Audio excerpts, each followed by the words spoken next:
Okay, so everything looks good. Not sure if there's supposed to be sound yet. So what I'm doing this time, since from what I learned with KinetoPet, is that you're supposed to stream your entire screen. And that's where I messed up with KinetoPet. Oh. Okay. Yeah, that all looks good. I'm also watching the stream on my phone. I always do that just so I can make sure everything looks good. Everything looks good so far. I just don't know if there's supposed to be sound right now. So we'll go ahead and click on this, and then I'll pay attention to the stream to see if it's showing up as well. Individuals suffering from anxiety or depression may not have a safe experience playing this game. What, is it going to kill me if I have anxiety and depressed? Well, fuck me, I guess. By playing Doki Doki Literature Club, you agree that you are at least 13 years of age and you consent to your exposure of highly disturbing content. I agree.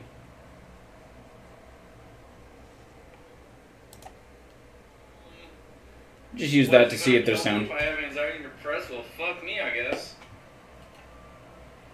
By playing Doki Doki Literature Club, you agree that you are at least 13 years of age and you consent to your exposure of highly disturbing content. I agree.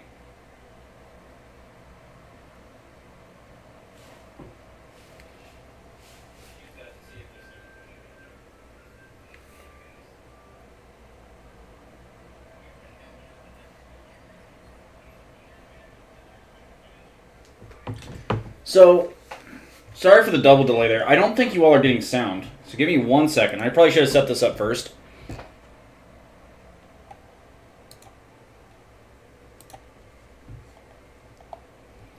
God, this is so loud too.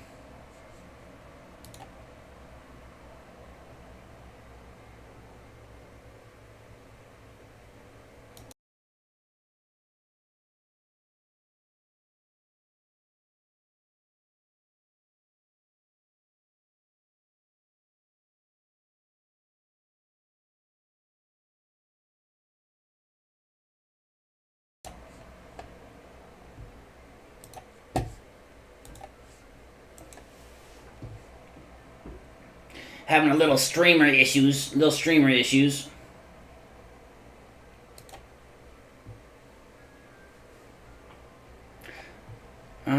Not this one.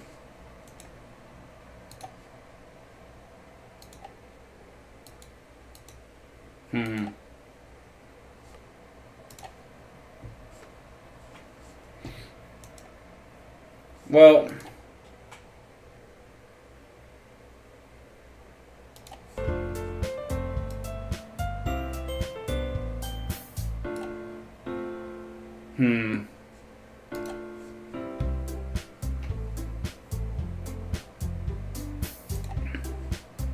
maybe what I can do... Hold on.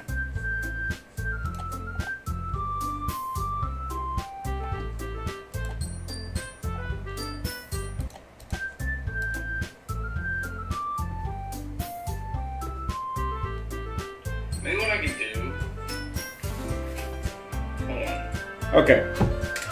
It is now recording sound now. Okay, cool.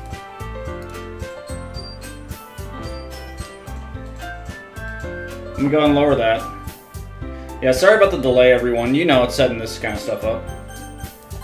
Settings, music volume. Gotta lower this a little bit. I'll get my ears blown out. Sound volume. I don't know what any of this is. Okay. Return.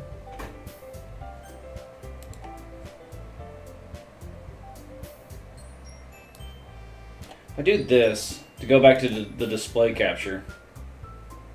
Okay. Is there still sound? I'm trying to get it where there's sound, but I'm capturing my whole screen because that's what I was told to do. Where I messed up on KinetoPet. I'm also probably going to have to put like, hey, well, I'll probably just cut this out when I post it. Yeah, okay. Okay, it's all good now. I'm capturing it as a game, and I'm capturing my screen at the same time, and I'm using the game volume to capture. Okay. Y'all don't care about that shit. New game. Oh, please enter your name. Gibby. So I've never played this game. Is it like a dating thing?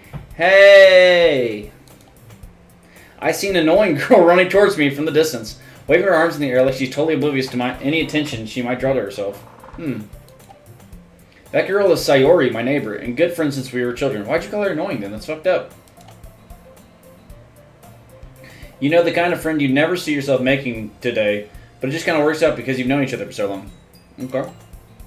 It's 65 and sunny for all those who care. I don't know if hitting that has something that y'all can track me by, but fuck it. We used to walk to school together on days like this, but starting around high school, she would oversleep more and more frequently. I get tired of waiting up. But if she's going to chase after me like this, I almost feel better off running away.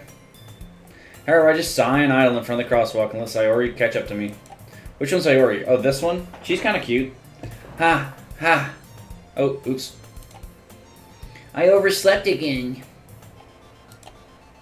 But I caught you this time. Maybe, but only because I decided to stop and wait. Oh, sorry. Maybe, but only because I decided to stop and wait for you. You say that like you were thinking about ignoring me. That's mean, Gibby. Well, if people stare at you for acting weird, then I don't want them to think we're a couple or something. Damn, get fucked. Fine. Oh, damn, she was a little... She was a little too accepting of that. Now I'm But you did wait for me, after all. I guess you don't have it in you to be mean, even if you want to. That's true. I'm too nice of a guy. Whatever you say, Sayori. Oh, also, if I mispronounce anything, I'm sorry. We crossed the street together and make our way to school. God damn, dude.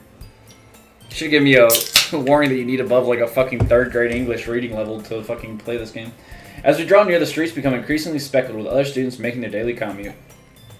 By the way, Gibby, have you decided on a club to join yet? I think I'm going to join the Doki Doki Literature Club. A club? I told you already, I'm really not interested in joining any clubs. I haven't been looking either. That's not true. You told me you'd join a club this year. No. I'm sure it's possible that I did in one of our many conversations where I dismissively go along with whatever she's going on about. Zari likes to worry a little too much about me, when I'm perfectly content just getting by on the average of spending my free time on games and anime. Yeah, Zari, quit worrying about me. I just want to stream and watch anime. Uh-huh. I was talking about how I'm worried that you won't learn how to socialize or have any skills before college. Damn, I need to worry in my life earlier. Your happiness is really important to me, you know. And I know you're happy now, but I died at the thought of you becoming a NEET in a few years because you're not used to the real world. Is she First off, your eyeballs are too far apart. Second off, quit fucking roasting me. You trust me, right? I don't know, I feel like every time I look at you, your eyes go a little bit further apart. Don't make me keep worrying about you. Alright. I'll look at a few clubs if it makes you happy. No promises, though. Will you at least promise me you'll try a little? Yeah, I guess I'll promise that. Yay! Why did I let myself get caught up in all of her bullshit? Oh, no. Why did I let myself get collected by such a carefree girl? More than that, I'm surprised I even let myself relent to her. I guess seeing her worry so much about me makes me want to ease her mind a little bit, at least. Even if she does exaggerate everything inside of her head. Sarah's alright. I like her. The school day is as ordinary as ever, and it's over before I know it. After I pack up my things, I stare blankly at the wall, looking for an ounce of motivation. Fuck, dude. Clubs. Swords. Axes. Melee weapons. That's all in my thoughts, too. Zori wants me to check out some clubs. I guess I have no choice but to start with the anime club. Hello? Oh, actually, Sayori's getting more annoying every time I fucking voice her. Sayori. Sayori must have come into the classroom while I was spacing out. I look around and realize that I'm the only one left in the classroom. I thought I'd catch you coming out of the classroom, but I saw you just sitting here and spacing out, so I came in. Honestly, you're even worse than me sometimes. I'm impressed. You don't need to wait up for me if it's going to make you late to your own club. Well, I thought you might need some encouragement, so I thought, you know. Know what? Well, that you could come to my club. Oh boy! Sugoi! So, yeah? There's no way I'm going to your club. You can't get away with this. Meanie? Sayori is vice president of the literature club. Not that I was ever aware that she had any interest in literature. In fact, I'm 90% sure she only did it because she thought it would be fun to help start a new club.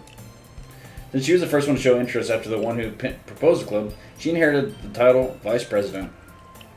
I said my interest in literature is guaranteed to be even less. Yeah, I'm going to the anime club. Come on, please. Why do you care so much anyway? Well.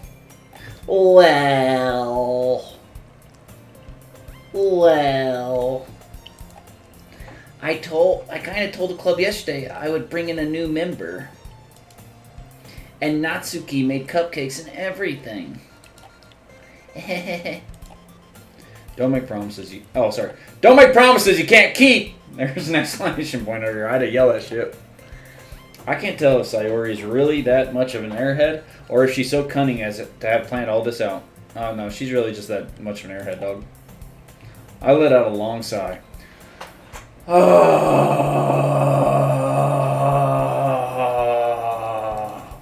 And I accidentally post the news again. Fine, I'll stop by for a cupcake, okay? Oh, you mean it? I bet she's gonna say that shit. Oh, never mind. Yes, let's go. She did have it planned, that bitch. She knew I'd say yes. And thus today marks the day I sold myself for a cupcake. I dejectedly follow Sayori across the school and upstairs a section of the school I rarely visit. Being generally used for third-year classes and activities. Man, I read that entire thing without slurring or a hiccup. I deserve a cupcake.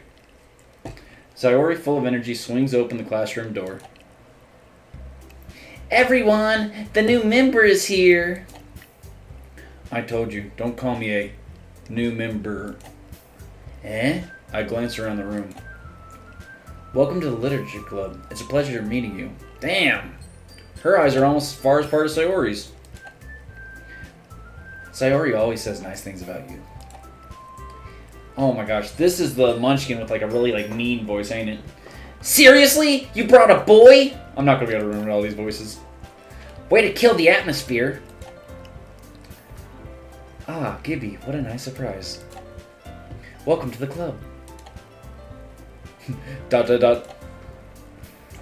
help that my voice is also fucked too. All words escape me in this situation. This club is full of incredibly cute girls! Oh, score!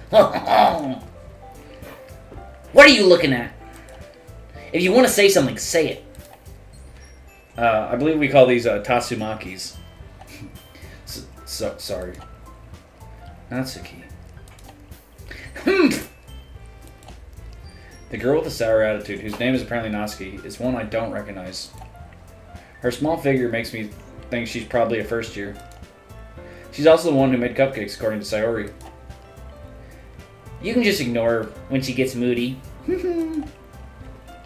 Sayori says that quietly in my ear, then turns back towards the other girls. Oh, my bad. Well, she should have whispered it. Anyway, this is Natsuki, always full of energy. And this is Yuri, the smartest in the club. Don't say things like that. Yuri, who appears comparably more mature and timid, seems to have a hard time keeping up with people like Sayori and Natsuki. Oh, well, it's nice to meet both of you. And it sounds like you already know Monica, is that right?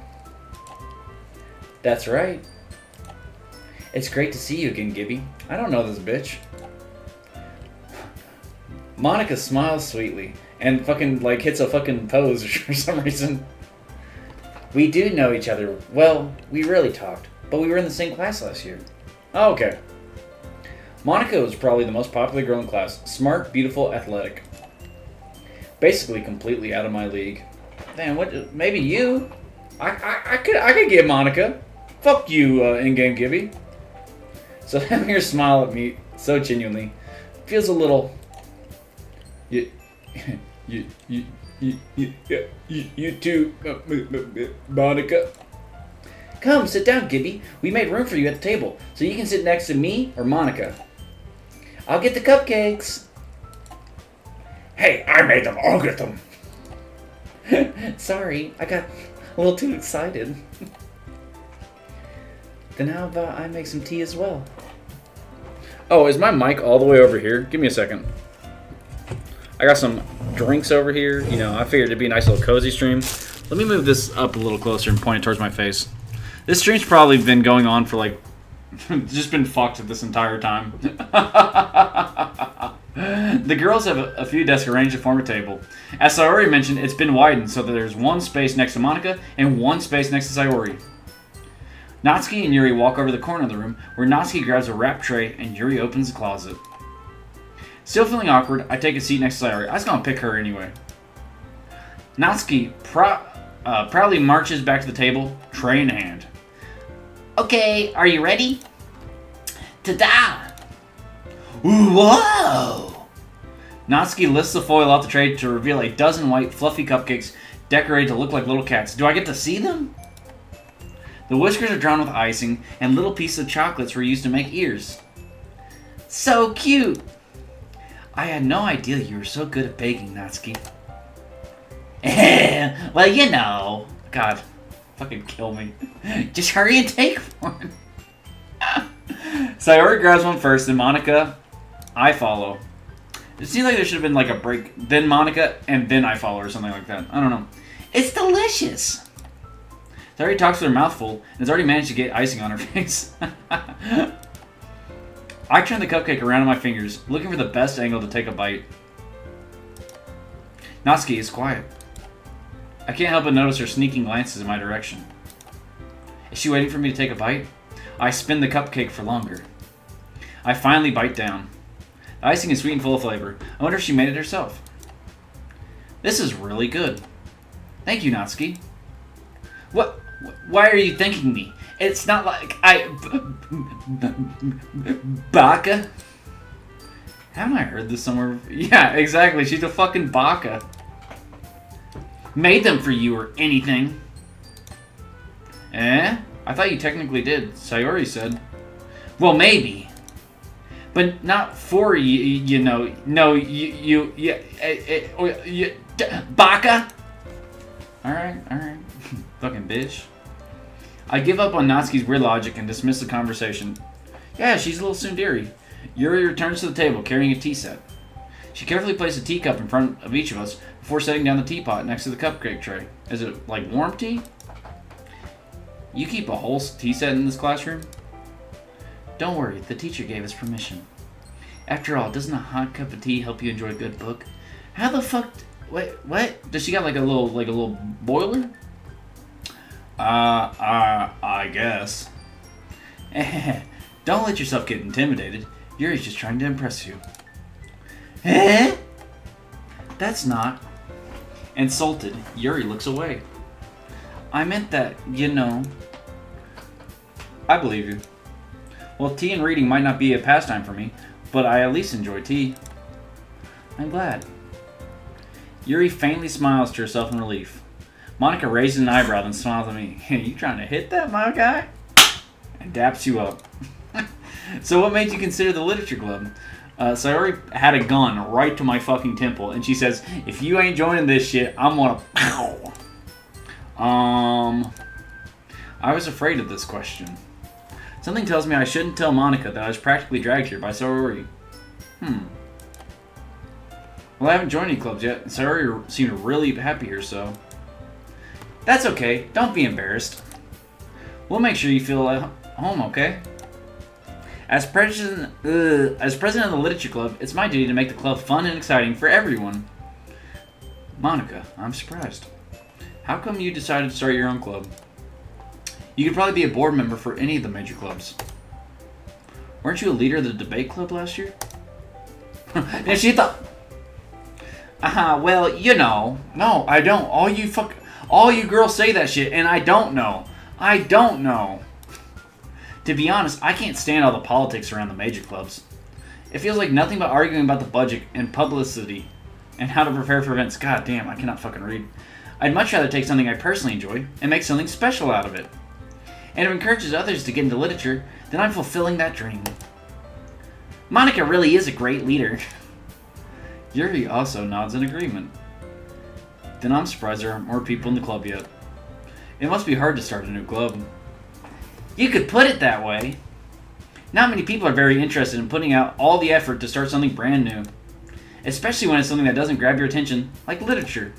You have to work hard to convince people that you're both fun and worthwhile. Hey, it's just like streaming, but I'm not fun or worthwhile. I'm a waste of time. Shout out to whoever joined stream. But it makes school events like the festivals that much more important. I'm confident that we can all really grow this club before we graduate. Right, everyone? Yeah. We'll do our best. You know it! I'm just gonna do like a Yordle voice for Natsuki. Everyone enthusiastically agrees. Such different girls, all interested in the same goal, banging me. Monica must have worked really hard just to find these three. Maybe that's why we're all so delighted by the idea of a new member. They were also delighted. Though I still don't really know if I can keep up with their level of enthusiasm about literature. What are we gonna read? So, Gibby, what kind of things do you like to read? Do I ever get, like, choices to pick from in this game? Well, considering how little I've read these past few years, I don't really have a good way of answering that. Manga. He's just like me! For real, for real! I mutter quietly to myself, half joking. Natsuki's head suddenly perks up. It looks like she wants to say something, but she keeps quiet. Not much of a reader, I guess. Well, that can change. What am I saying? I spoke without thinking after seeing Yuri's sad smile. Anyway, what about you, Yuri?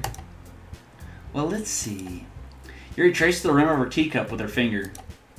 My favorites are usually novels that build deep and complex fantasy worlds. Wow. The level of creativity and craftsmanship behind them is amazing to me. So she likes like Lord of the Rings and Harry Potter's and shit. And telling a good story in such a foreign world is equally impressive. Yuri goes on clearly passionate about her reading. She seems so reserved and timid the moment I walked in, but it's obvious by the way her eyes light up that she finds her comfort in the world of books, not people. Damn. But you know, I like a lot of things. Stories with deep psychological elements usually immerse me as well. Isn't it amazing how a writer can so deliberately take advantage of your own lack of imagination to completely throw you for a loop? Anyway, I've been reading a lot of horror lately. Oh, Junji Ito? I read a horror book once. Is he going to talk about Junji Ito? I desperately grasp something I can relate to at the minimal level. At this rate, Yuri might as well be having a conversation with a rock. Really? I wouldn't have expected that, Yuri. For someone as gentle as you. I guess you could say that. But if a story makes me think or takes me to another world, then I really can't put it down. Surreal horror is often very successful at changing the way you look at the world, if only for a brief moment. Ugh, I hate horror. Oh, why's that, little goblin? Well, I just... Natsuki's eyes dart over to me for a split second. Bro, can this little bagul quit looking at me? Never mind. That's right, you usually like to write about cute things, don't you, Natsuki? What? What gives you that idea? You left a piece of scrap paper behind last club meeting. It looked like you were working on a poem called Me and Gibby. Don't say it out loud! And give that back! Fine. Your cupcakes, your poems, everything you do is just as cute as you are. Sayori sidles up behind Natsuki and puts her hand on her shoulders. I'm not cute. Natsuki, you write your own poems? Well, I guess sometimes. Why do you care? I think that's impressive. Why don't you share them sometime? No! Natsuki averts her eyes. You wouldn't like them. I'm gonna go full fucking terrible voice for her. Not a very confident writer yet? I understand how Natsuki feels. Sharing that level of writing takes more than just confidence. The truest form of writing is writing to oneself. You must be willing to open up to your readers, exposing your vulnerabilities and showing even the deepest reaches of your hearts. So, when do I get like multiple choice shit? I guess this isn't like a dating thing. Do you have experience writing too, Yuri? Maybe if you share some of your work, you can set an example and help Natsuki feel comfortable enough to share hers. I guess it's the same for Yuri. I wanted to read everyone's poems. Dude, I am literally so monotone. I cannot keep doing, like, voices for these people. I can kind of do, like, the fucking Natsuki voice. That's it. She hit the pose again! Monica just in any situation? Okay. I have an idea, everyone. Oh? Natsuki and Yuri look quizzically at Monica. Let's all go home and write a poem of our own. Fuck yeah, I'll write one. The next time we meet, we'll all share them with each other. That way, everyone is even. Yeah, let's do it! Plus, now we have a new member. I think it'll help us all get a little more comfortable with each other and strengthen the bond of the club. Isn't that right, Gibby? Monica smiles warmly at me once again. Hold on, there's still one problem. What's that? Now that we're back to the original topic of me joining the club, I bluntly come forth with what's been on my mind the entire time. I never said I would join this club! Yeah, speak up, my dude. Sayori may have convinced me to stop by, but I never made any decision. I still have other clubs to look at, and, I lose my train of thought. All four girls stare back at me with dejected eyes.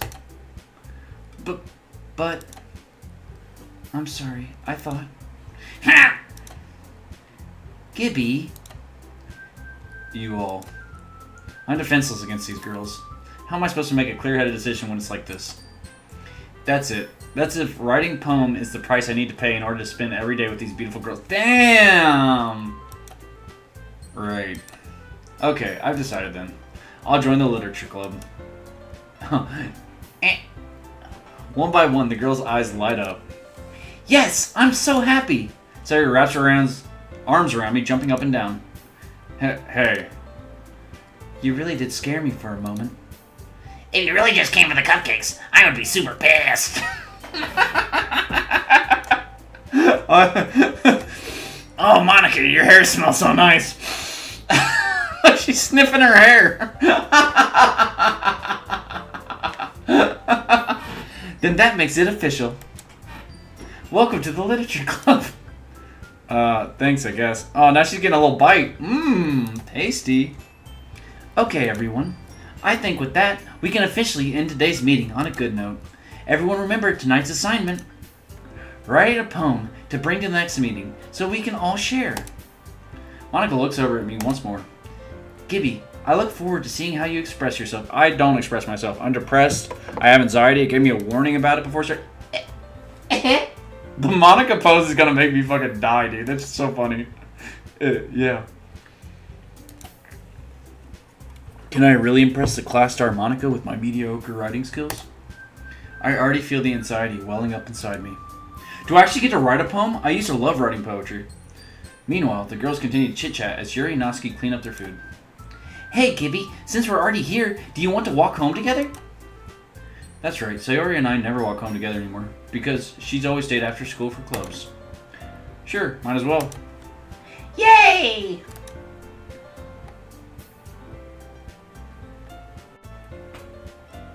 With that, the two of us depart the club room and make our way home. Whoever's in chat, this is going to probably be like way in the future. Let me know if you want me to raise the volume of this, like of anything, like the music or anything. Or like even raise my volume. The whole way, my mind wanders back and forth between the four girls. Sayori, Natsuki, Yuri, and of course, Monica. Will I really be happy spending every day after school in the literature club? I probably wouldn't. Perhaps I'll have the chance to grow closer to one of these girls. Yeah, man. Perhaps you get to fuck all of them. Alright. I just need to make the most of my circumstances, and I'm sure good fortune will find me. And I guess that starts with writing a poem tonight. Dude, do I actually get to write? Pick words you think your favorite club member will like. Something good might happen with whoever likes your poem the most. Oh, okay.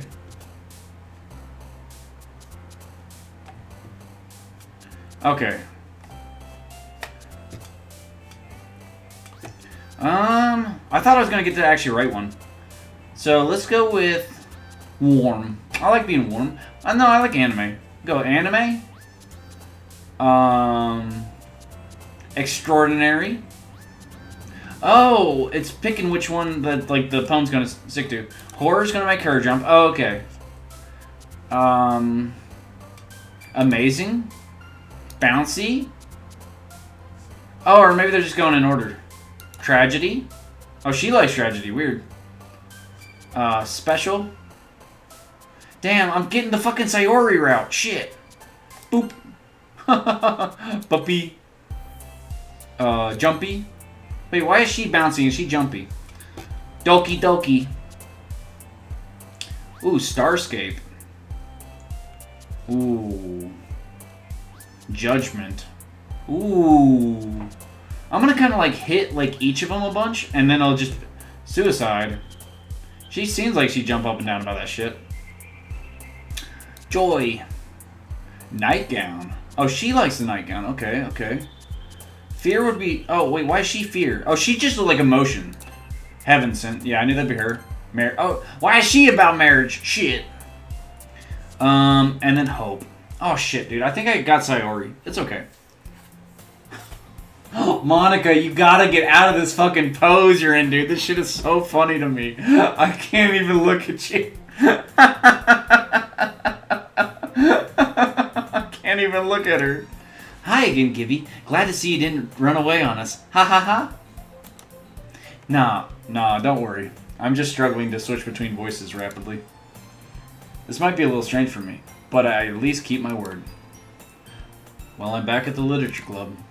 I was the last to come in, so everyone else is already hanging out. Thank you for keeping your promise, Gibby. I hope this isn't too overwhelming of a commitment for you. Making you dive headfirst into literature when you're not accustomed to it. Oh, come on! Like he deserves any slack. Sayori told me you didn't even want to join the indie clubs this year. And last year, too. I don't know if you plan to just come here and hang out or what. But if you don't take us seriously, then you won't see the end of it.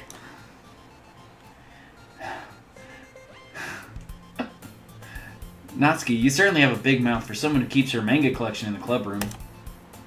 Ah! Natsuki finds herself struck between saying Monica and manga.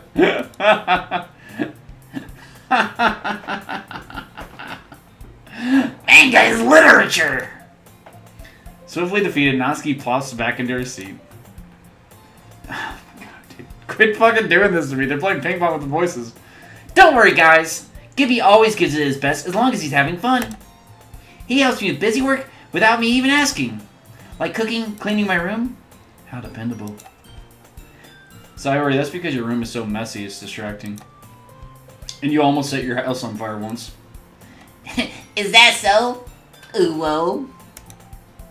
You two are really good friends, aren't you? I might be a little jealous.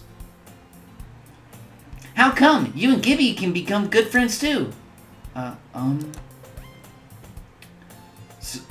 Sayori. Hmm? As usual, Sayori seems oblivious to the weird situation she just put me into. Why, dude? She's hooking me up with the purple hair girl. She's cute. Oh, Yuri even brought you something today, you know? Wait, Sayori. Me? Not really. Don't be shy. It's really nothing. What is it? Never mind. Sayori made it sound like a big deal when it's really not. Oh, fuck, I thought it was me again. I need to pre-read this shit. Sayori made it sound like a big deal when it's really not. What do I do? I'm sorry, Yuri, I wasn't thinking. I guess that means it's up to me to rescue this situation. Hey, don't worry about it. First of all, I wasn't expecting anything in the first place, so any nice gesture from you is a pleasant surprise. It'll make me happy no matter what.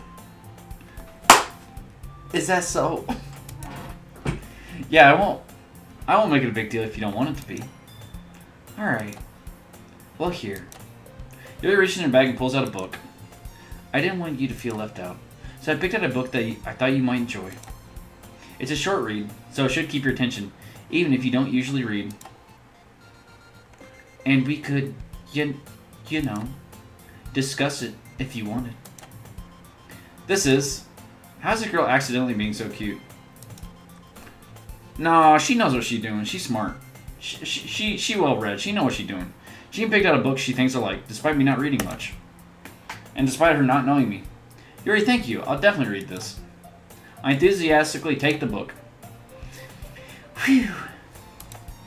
Well, you can read it at your own pace. I look forward to hearing what you think.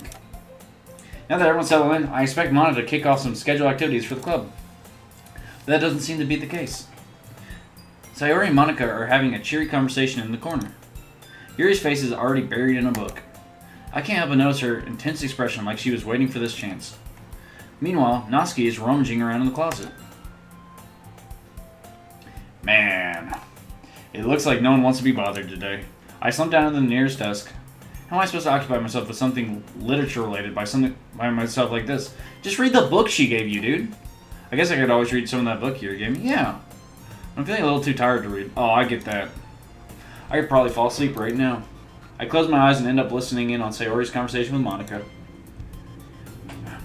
We're probably going to seem really lame compared to all the other clubs, though. Well, we can't give up. The festival is our chance to show everyone what literature is all about. The problem is that the idea of a literature club sounds too dense and intellectual. But it's not like that at all, you know? We just need a way of showing that to everyone. Something that speaks to their creative minds. That doesn't solve the problem, though. What do you mean? Even if we come up with the most fun thing ever, nobody will come in the first place if it's a literature event. So it's more important to figure out how to get people to show up in the first place, you know? Maid outfits, maid cafe, maid cafe. And after they come, we can do the thing to speak to their creative minds. What's this? Sayori's taking this really seriously. It's rare to hear her deliberating like this. That's a good point. And in that case, do you think food will do the trick? What kind? Oh, well, I guess we could. And then Natsuki's gonna barge in. I'll make it! Huh. Oh no, you're summoning her. Cupcakes! Aha, good thinking. Natsuki would love to do that. Oh, you're right. Natsuki makes the best cupcakes. That works out perfectly. That wasn't why you suggested it? Cupcakes speak to my creative tummy. Ha! Cupcakes it is then. I'm hungry. Anyway, we still need to work out the details of the events itself. I find myself smiling. I'm not. I'm struggling to do all these fucking voices that sound the exact fucking same. And the Sayori is still her usual self. But therein lies the unexpected reason I admire her. Unlike me, who has trouble finding any motivation at all, Sayori can put her mind to things and make things come to life. I suppose that's why I ended up letting her get on my case about things. I can't help but wonder what it would be like to see the world through her eyes. God damn. Holy shit! That scared the fuck out of me! Ooh-ah! I opened my eyes to find Sayori's face filling my vision. Dude, she's low res now. Wait, I can see the pixels on her arm. I nearly fall out of my chair. Sorry! Wait. Actually, I'm not sorry at all. It's your fault for sleeping like that. This isn't the napping club. Does our school have a napping club? You're staying up late again, aren't you? Now that you're in club, you're gonna have less time for anime, you know. You'll need to get used to it. Don't say that so loud. I glanced my shoulder to see if Monica overheard. It's true, though. Yeah. I know. You're always looking out for me, Sayori. Yeah. It's what I do best. That's a problem. It's not the first time I've actually gotten to see the screen. Just because I'm constantly reading. What about you? You look out for me better than you look out for yourself. You're still oversleeping every day, aren't you? Not every day. That's not very convincing. How many days this past week have you gotten up on time? Dude, fucking me. I never get up on time. It's a secret. I knew it. Come on. At least give me the benefit of the doubt. I can't even do that. Look, Sayori, it's written all over you. Sayori glanced around at herself. How is it written all over me? You were clearly in a rush this morning. Look, your hair is sticking out all around here. Ah! I run my fingertip down the side of Sayori's hair, trying to straighten it out. Man, you really need a brush for this. My hair is just really hard to get right. I'm not gonna fall for that. There's more than just your hair. Look, your bow isn't straight either. Oh! And then there's a toothpaste stain on your collar right here. I tried to wipe off the stain with my finger. But nobody would ever notice that. Of course they would. Nobody's gonna tell you about it because they don't want to embarrass you. Fortunately, I really don't care about that. Hey, you meanie. And you don't even keep your blazer buttoned up. Seriously, Sayori. Why do you think you don't have a boyfriend yet? That's super mean. Sorry, but you'll thank me later. I started to button her blazer from the bottom. Once you see how much better it looks, you'll change your mind. Oh my god, I wasn't expecting this. This is so funny. What is? Well, I was just thinking how weird it is to have a friend who does these kind of things. Don't say that. You'll make me feel weird about it, stupid. It's okay. I just don't think I'd just call someone stupid off the rip like that, but okay. I'm happy we're like this. Aren't you? I guess. Hey, be careful. The button might come off. Why is this one so hard to close? I struggle to fully close the button near her chest. Does this thing even fit you properly? It did when I bought it. If you ever buttoned it, you would have noticed sooner that it doesn't fit you anymore. What are you smiling about? It means my boobs got bigger again. Don't say that out loud. Anyway, you look much better now, so... Why does it feel strange to see a Sayori's blazer buttoned up like that? But it's so stuffy. Ooh. It's not worth it at all. Sayori hastily unbuttons her blazer once more because we don't have a PNG of her with her buttons up. Whew. That's so much better. It does look like this thing would be impossible to fucking button up. It's like glued to that girl. I don't even know how she gets it on and off. Sayori puts her arms out and twirls around. So I keep it unbuttoned, then I won't get a boyfriend, right? What kind of logic is that? And why are you saying that like it's a good thing? Because if I had a boyfriend, then he wouldn't even let you do things like this. And you take care of me better than anyone else would anyway.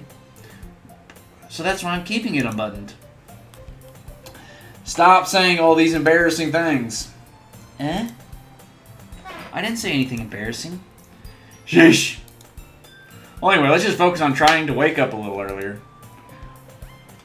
Only if you focus on going to bed earlier.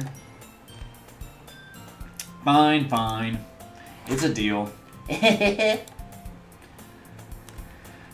I guess we really are better at taking care of each other than we are taking care of ourselves.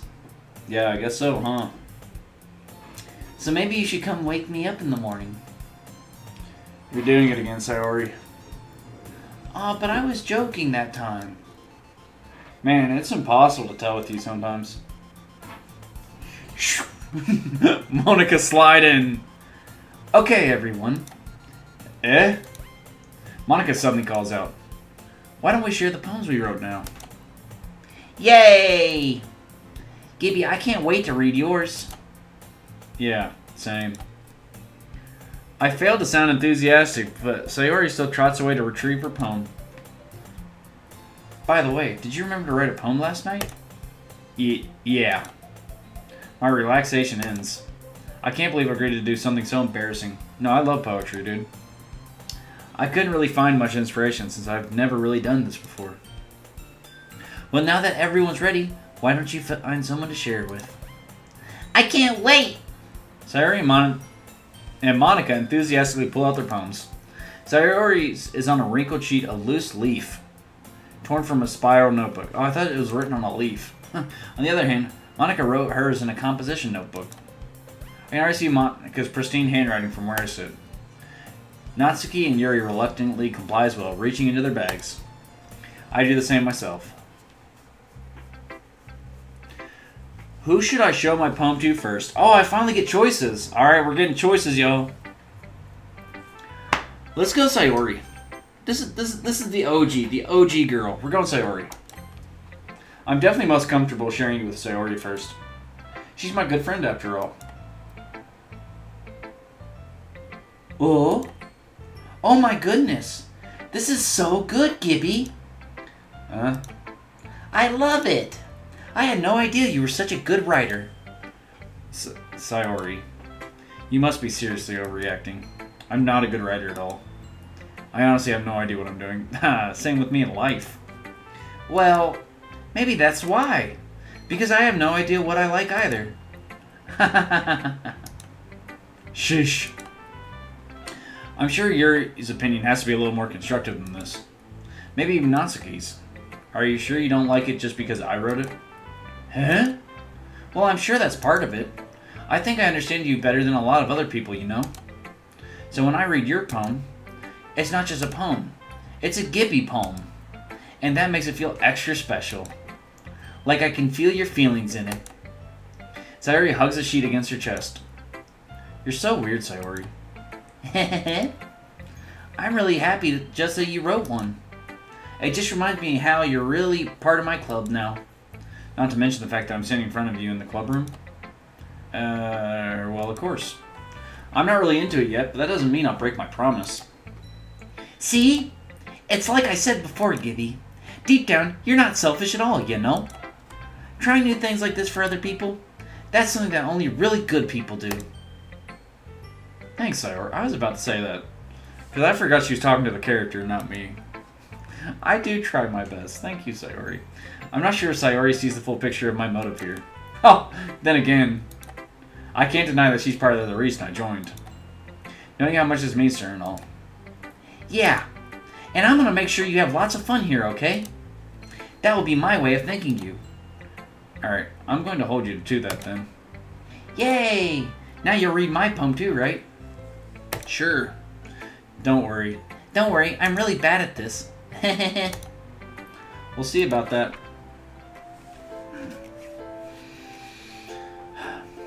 Dear sunshine, the way you glow through my blinds in the morning, it makes me feel like you miss me. Kissing my forehead to help me out of bed, making me rub the sleepy from my eyes. Are you asking me to come out and play? Are you trusting me to wish away a rainy day? I look above, the sky's blue. It's a secret, but I trust you too. If it wasn't for you, I could sleep forever. But I'm not mad. I want breakfast. Damn. Wow, that's something, alright. Sayori. This is just a guess, but did you wait until this morning to write this? No! Just a little bit. You can't answer just a little bit to a yes or no question. I forgot to do it last night. Well, at least that makes me feel a little bit better about myself. Don't be mean. I still tried my best. I kind of liked it. It was interesting. Yeah. I didn't mean to say that it was a bad poem. It came out nice. Or how should I put it? It sounds just like you. Really? Yeah. Especially that last line. I made eggs and toast. Oh, that sounds fucking banging. Even though you're late to school? It's bad to skip breakfast.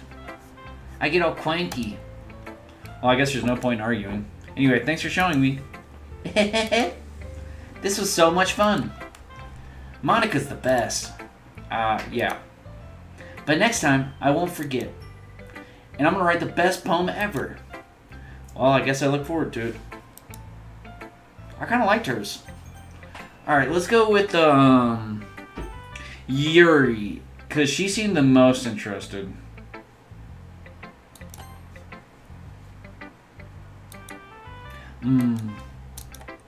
Yuri stares at the poem. Oh, no, this face. No, not this face. Fuck, did I write it? Did I fuck up? A minute passes, more than enough time for her to finish reading. Oh! Sorry. I forgot to start speaking. It's fine, don't force yourself. I'm not. I just need to put my thoughts into words. Hold on. Okay. This is your first time writing a poem, right? Yeah. Why do you ask? I'm just making sure. I guess that might be after reading through it. Ah, so it's that bad? No! Did I just raise my voice? I'm so sorry.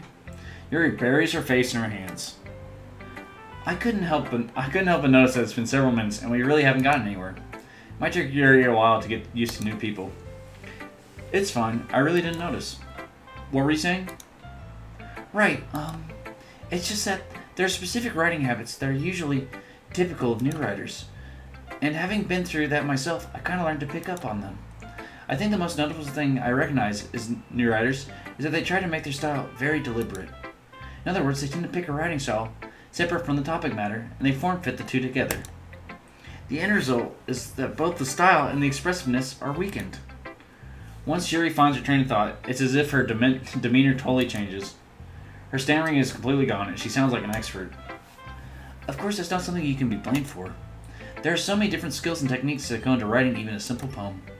Not just finding them and building them, but getting them to work together is probably the most challenging part. It might take you some time, but it all comes with practice and learning by example and trying new things. I also hope that everyone else in the clubs gives you valuable feedback. Natsuki can be a little biased though. Biased? How? Well, never mind. I shouldn't be talking about people like that. Sorry. It's fine. You can shit talk her. She's a little gremlin. I'm not sure if Yuri's apologizing to herself, to me, or not. Natsuki. Do you mind if I read your poem now? Please do. I'd love to share my thought process behind it. Yuri smiles dreamily, as if that's a rare opportunity for her. Which itself is kind of funny. After all, isn't this supposed to be a literature club? Oh my goodness. So you chose to write this in cursive. Give me a second, y'all. Ghost under the light, the tendrils of my hair illuminate beneath the amber glow. Bathing, it must be this one, the last remaining streetlight to have withstood the test of time. The last yet to be replaced by the sickening blue-green hue of the future. I bathe, calm, breathing air of the present but living in the past. The light flickers, I flicker back. Huh. I'm sorry I have such terrible handwriting. What? What? I wasn't thinking that at all. I just can't read cursive. But it took you a long time to read. Well, I just don't read script. Oh, he's just like me for real. Dude, oh my goodness. I could play this game without having, like, a sentence here. I actually think your handwriting's pretty... I do. I thought it was very pretty looking. That's a relief. Also, I liked the poem. Yeah, it was a good poem. Even though it's short, it was really descriptive. Yeah, and I liked it. I liked the, It wasn't too short? I usually write longer poems. Not at all. I'm really glad you liked it. I'll be honest. Since our first time sharing, I wanted to write something a little more mild. Something easy to digest, I suppose. Are you into ghosts, Yuri? Actually, the story isn't about a ghost at all, Gibby. Really? I must have totally missed one. Well, I mean, you did. It's about change, I'm assuming. Well, I suppose you did only glance over it, after all. But remember that poets often express their own thoughts, feelings, and experience in their work. They usually do more than tell a simple story or paint a picture. In that case, perhaps the subject of the poem is only being symbolically compared to a ghost. Lingering in her last remaining place of comfort, unable to let go of the past, and soon to be left with nothing. That's a lot more solemn putting it that way. I hadn't even thought of that. That's impressive. It's nothing, really. Well, it makes me happy that you think that. Just remember that it won't be long before you pick up on these things too. Yeah, maybe you're right. I guess I'll have to keep trying. I'm counting on you. Alright, we'll go with Monica and then Natsuki last, because I gotta save my voice for fucking Natsuki. I don't want to read her like a fucking gremlin. Hi, Gibby. Having a good time so far? Yeah. Good. Glad to hear it. By the way, since you're new and everything, if If you ever have any suggestions for the club, like new activities or things we can do better, I'm always listening. Sorry, just checking chat. I'm always listening. Don't be afraid to bring things up, okay?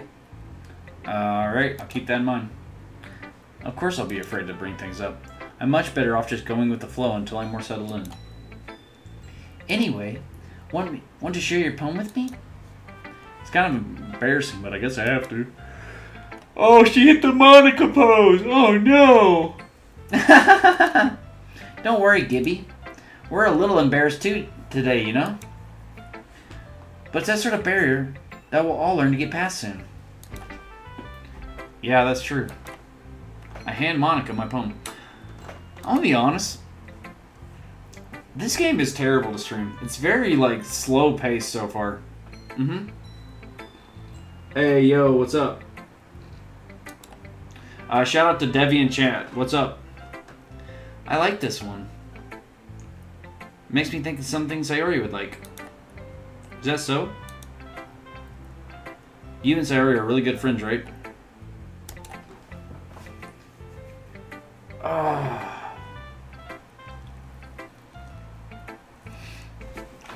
I wouldn't be surprised if you had those sort of things in common. Well... We may be good friends, but Sayori and I are actually really different. Well, that may be the case, but maybe there are also similarities that you wouldn't expect. By the way she talks about you, it sounds like the two of you really care about each other's well-being. Even if you show it in different ways, it ends up being more similar than you'd think. So I think that's the kind of vibe I get when reading your poem. You sure you're not reading into it too much? Dude, she needs to quit hitting the Monica pose. Oh my god. I could be.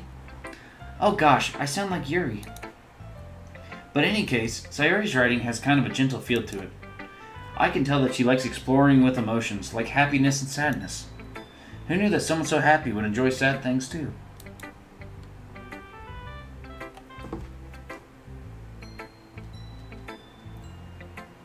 One second.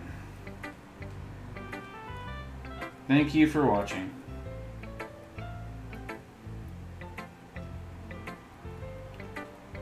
Alright. Yeah, that's totally unexpected. Well, to each their own. And you shouldn't be afraid to experiment a little bit either. I'm sure I'll end up trying different things a lot. I could take a while before I feel comfortable doing this. That's okay. I'd love to see you try new things. That's the best way to find the kind of style that suits you. Everyone else might be a little biased towards their own kind of styles, but I'll always help you find what suits you the most. So don't force yourself to write the way everyone else wants you to write. It's not like you have to worry about impressing them or anything. Dude, quit hitting the fucking Monica pose. Oh my god. Anyway, do you want to read my poem now? Only if you refuse to hit the Monica pose through these next couple sentences. Don't worry, I'm not very good. Oh, she's doing a little sad face. Yeah, you sound pretty confident for someone who claims to be not very good. Do not compliment her. She's gonna hit the pose. Oh, thank God. Well, that's because I have to sound confident. That doesn't mean I always feel that way, you know. I see. Well, let's read it then. Hole in wall. It couldn't have been me. See the direction the spackle protrudes, a noisy neighbor, an angry boyfriend? I'll never know. I wasn't home. I peer inside for a clue. No, I can't see. I reel, blind like a film left out in the sun. But it's too late. My retina's already scorched with a permanent copy of the meaningless image. It's just a little hole. It wasn't too bright. It was too deep. Stretching forever into everything, a hole of infinite choices. I realize now that I wasn't looking in. I was looking out. And he on the other side was looking in. What? So what do you think? I'm fucking confused. It's very freeform if that's what you call it. Sorry, I'm not really the right person to ask for feedback. It's okay. Yeah, that kind of style has gotten pretty popular nowadays. That is, a lot of poems have been putting emphasis on the timing between words and lines. When performed out loud, it can be really powerful. What was the inspiration behind this one? Well, I'm not sure if I know how to put it. I guess you could say that I had some kind of epiphany recently. It's been influencing my poems a little bit. An epiphany? Yeah, something like that. I'm kind of nervous to talk about deep stuff like that, because it's kind of coming on strongly. Maybe after everyone is better friends with each other. Anyway, here's Monica's writing tip of the day. Sometimes when you're writing a poem or a story, your brain gets too fixated on a specific point. If you try so hard to make it perfect, then you'll never make any progress. Just force yourself to get something down on the paper and tidy it up later. Another way to think about it is this. If you keep your pen in the same spot for too long, you just get a big dark puddle of ink. So just move your hand and go with the flow. Oh, okay, interesting. That's my advice for today. Thanks for listening. Alright, Natsuki. Huh? Well, it's about what I expected from someone like you. That's a little blunt. Well, excuse me. It's not like I said it was bad. It just didn't evoke any emotions. So basically it's not cute enough for your taste? Do you want to get smacked? I'll pass. Sigh. Well, anyway, I guess I need to show you mine. Not that you'll like it. Eagles can fly, monkeys can climb, crickets can leap, horses can race, owls can seek, cheetahs can run, eagles can fly, people can try, but that's about it.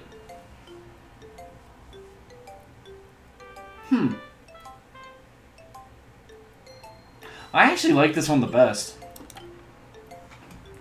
Yeah. I told you that you weren't going to like it. I like it. What? Just be honest. I am. Why are you so convinced that I wouldn't like it? Well, because everyone in high school thinks that writing has to be all sophisticated and stuff, so people don't even take my writing seriously. But it is. But isn't it the point of poems for people to express themselves?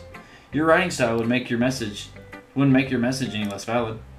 Yes, exactly. I like when it's easy to read, but it hits you hard. I don't know about hitting me hard, but I liked it the best. Like in this poem, seeing everyone around you do great things can be really disheartening, so I decided to write about it. Yeah, I understand. But the other nice thing about simple writing is that it puts more weight on the wordplay. Like I set up for a rhyme at the end, but then made it fall flat on purpose. It helps bring out the feeling in the last line. So you did. I guess more went into that than I realized. That's what it means to be a pro. I'm glad you learned something. Didn't expect that from the youngest one here, did you? Yeah, I guess not. I decided to humor her with that last comment. I don't really care how old everyone is, but Natsuki is feeling proud when then I won't take it away from her. Woo! I feel the same, dude. Guess it's everyone. Glanced around the room. That was a little more stressful than I anticipated. It's as if everyone is judging me for my mediocre writing abilities. Even if they're just being nice, there's no way my poems can stand up to theirs. This is a literature club, after all. I sigh. I guess that's what I ended up getting myself into. Across the room, Sayori and Monica are happily chatting. My eyes land on Yuri and Natsuki. They gingerly exchange sheets of paper, sharing their respective poems. And as they're in tandem, I watch each of their expressions change. Natsuki's eyebrows furrow in frustration. Meanwhile, Yuri smiles sadly. What's with this language? Did you say something? Oh, it's nothing. Natsuki dismissively returns a poem to the desk with one hand. I guess you could say it's fancy. Ah, thanks. Yours is cute. Cute? Did you completely miss the symbolism or something? It's clearly about the feeling of giving up. How can that be cute? I know that. I just meant the language, I guess. I was trying to say something nice. You mean you have to try that hard to come up with something nice to say? Thanks, but it didn't really come out nice at all. Well, I do have a couple suggestions. If I was looking for suggestions, I would have asked someone who actually liked it. Which people did, by the way. Sayori liked it, and Gibby did too. So based on that, I'll gladly give you some suggestions of my own. First of all... Excuse me, but you're talking with a little bit too much bass in your voice, you short-ass bitch. I appreciate the offer, but I spent a long time establishing my writing style. I don't expect it to change anytime soon, unless of course I come across something particularly inspiring, which I haven't yet. And Gibby liked my poem too, you know. He even told me he was impressed by it. Natsuki suddenly stands up. Oh, I didn't realize you're so invested in trying to impress our new member, Yuri. That's not what I... You're just... Yuri stands up as well. Maybe you're just jealous that Gibby appreciates my advice more than he appreciated yours. Huh? And how do you know you didn't appreciate my advice more? Are you that full of yourself? No. If I was full of myself, I would deliberately go out of my way to make everything I do overly cutesy. Oh! Damn! Damn! Yuri just fucking dropped her like that. You? Is everyone okay? Oh my god, I wish there was fucking voice acting for this, so I didn't have to read all these. Well, you know what? I wasn't the one whose boobs magically grew a size bigger as soon as Gibby started showing up. Whoa! Natsuki. Natsuki, that's a little... This doesn't involve you. Oh, this doesn't involve you. This doesn't involve you.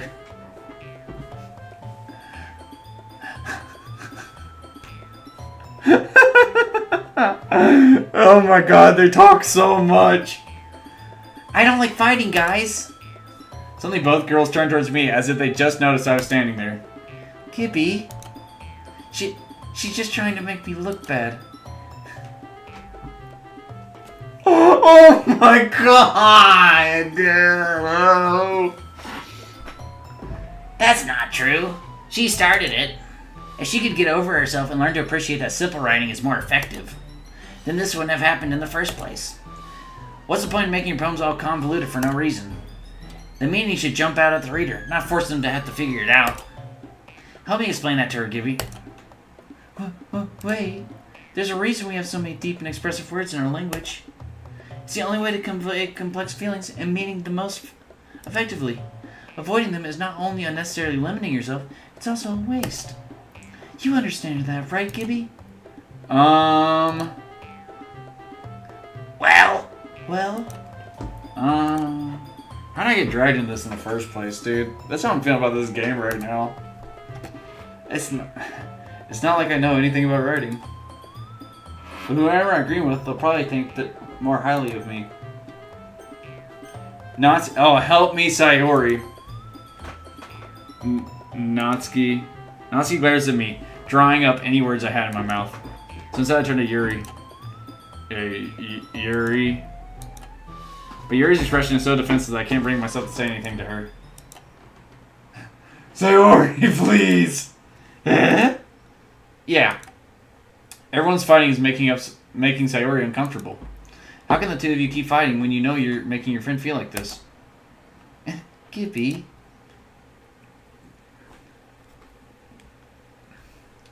Well, that's her problem. This isn't about her. I agree.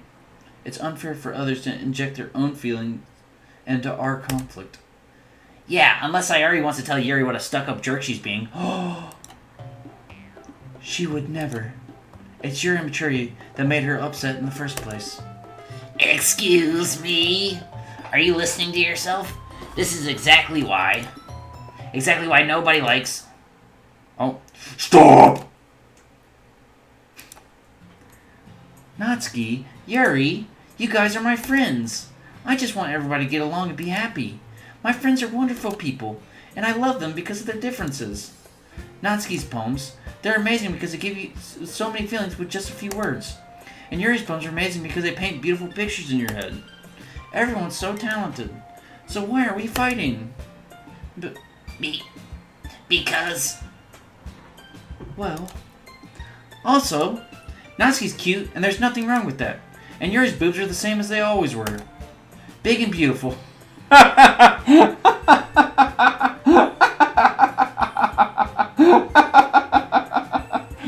Oh my god, dude. I gotta turn the light on. You know Yuri is not gonna appreciate you calling her fucking titties massive.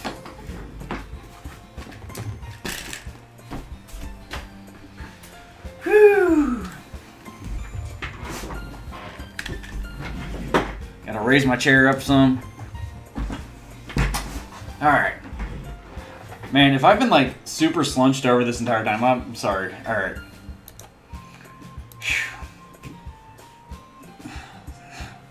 Sayori. Sayori stands triumphantly.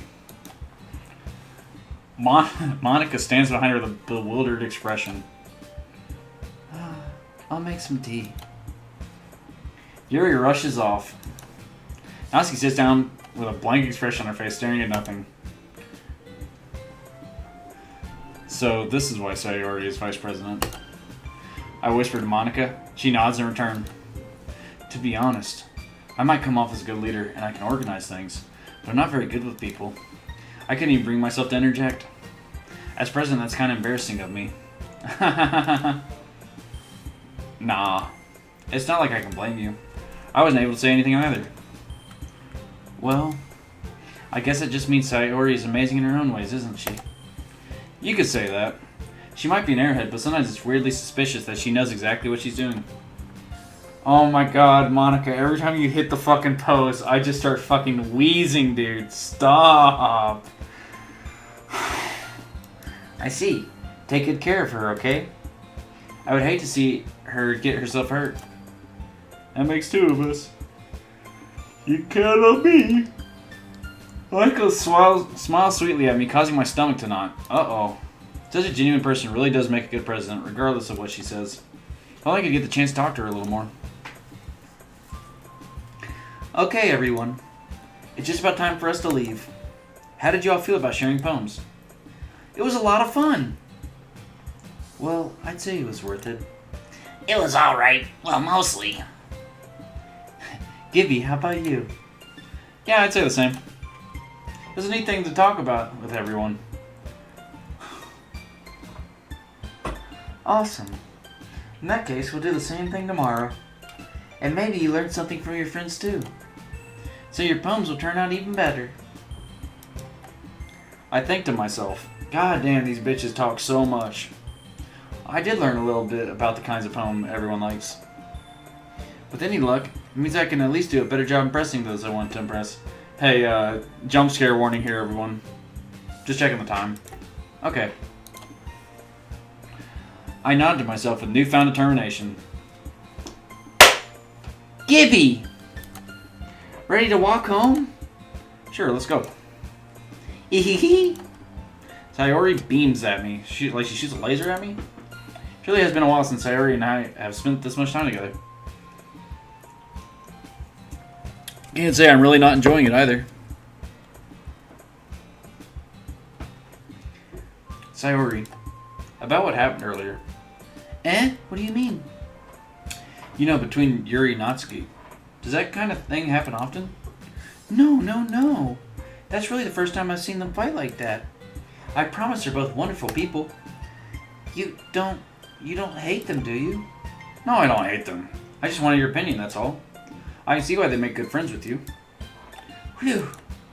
You know, Gibby, it's nice that I get to spend time with you in the club, but I think seeing you get along with everyone is what makes me the happiest.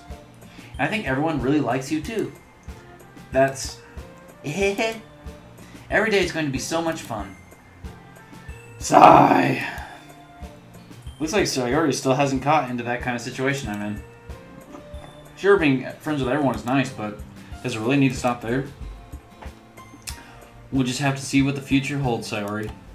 I pat Sayori on the shoulder. I said that more to myself than to her, but it's easy to use Sayori as an internal monologue sometimes.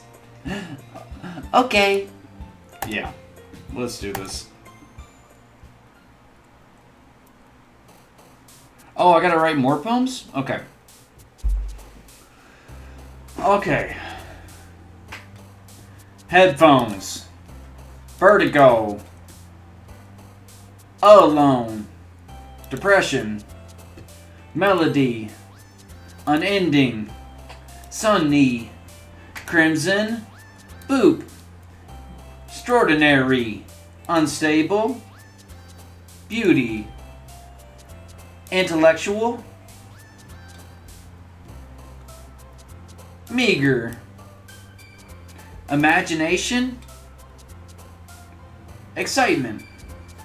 Massacre. Pink. Waterfall. Anxiety. Okay. Another day's passed and time for the club meeting already. I've gotten a little bit more comfortable here over the past couple days. Entering the club room, the usual scene greets me. Hi, Gibby. Hey, yo, Sayori, what's up? Daps.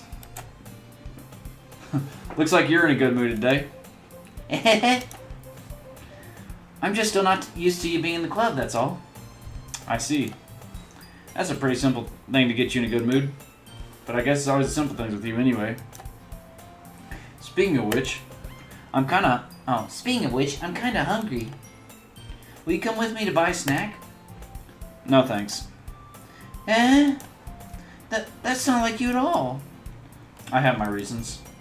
Why don't we take a look at your purse, Sayori? Why that all of a sudden? No reason, really. I just want to look at it.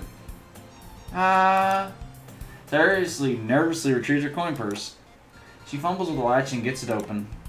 Then she turns it upside down and lets its contents spill onto the desk. Only 2 small coins fall out.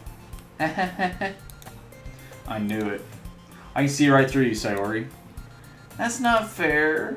How did you even know? It's simple. If you had enough money in the first place, you would have bought a snack before coming to the club room.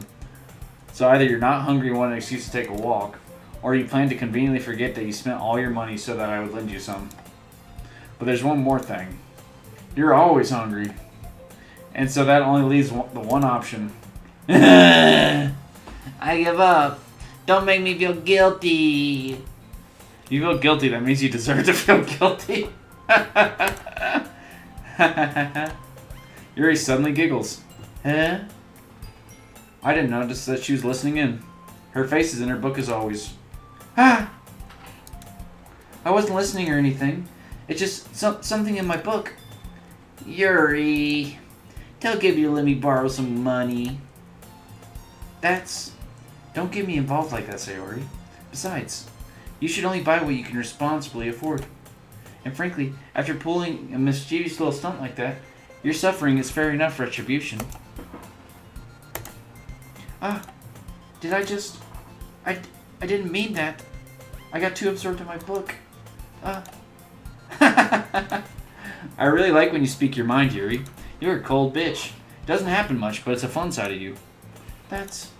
There's no way you could think that. You were right, though. You're right, though. I did something bad, and now I have to accept the revolution. Retribution. I was about to say, that's not the right word. Retribution. That. Still coming from you, Sayori. I guess there's a little devil inside all of us, isn't there? Hehehe. Don't let her fool you. She's been the devil. Sayori knows exactly what she's doing. After all, she told you guys she was bringing me to the club before she even told me. But you wouldn't have come if it weren't for the cupcakes. So I had to trick Natsuki into making them. Come on, give me more credit than that, Sayori. Whoa, who the fuck just slapped her? Kia! Out of nowhere, something smacks Sayori in the face and tumbles onto the desk. Ow. What was... Eh? A cookie? Sure enough, it's a giant cookie wrapped in plastic. Sayori glances around. Is this a miracle? It's because I paid my restitution. Oh my god, these girls, dude. Shout out to whoever joined chat. Big shout out. I'm losing my mind. Retribution. Actually, that one almost worked. I was just gonna give it to ya. But then I heard you blab about the cupcakes. It was totally worth seeing your reaction, though. She hit her with a cookie?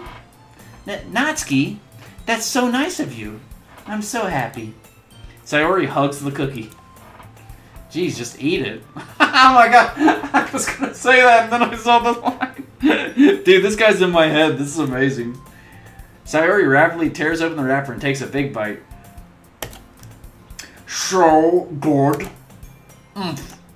Sayori suddenly claps her hand over the mouth. Oh, is she okay? Aww. I bit my tongue. I put razor blades in it. You're going through a lot over just one cookie. Natsuki takes a bite of her own cookie. Oh, yours looks really good too, Natsuki. Can I try it? Jeez. Beggars can't be choosers. But yours is chocolate. Yeah, why do you think I gave you that one? Fine. Still, I'm really happy that you shared this one with me. Sayori gets out of her seat and goes behind Natsuki, then wraps her arms around her. Ah, jeez. I get it. Cookie still in hand, Natsuki reaches up to nudge Sayori off her. She just ate her cookie!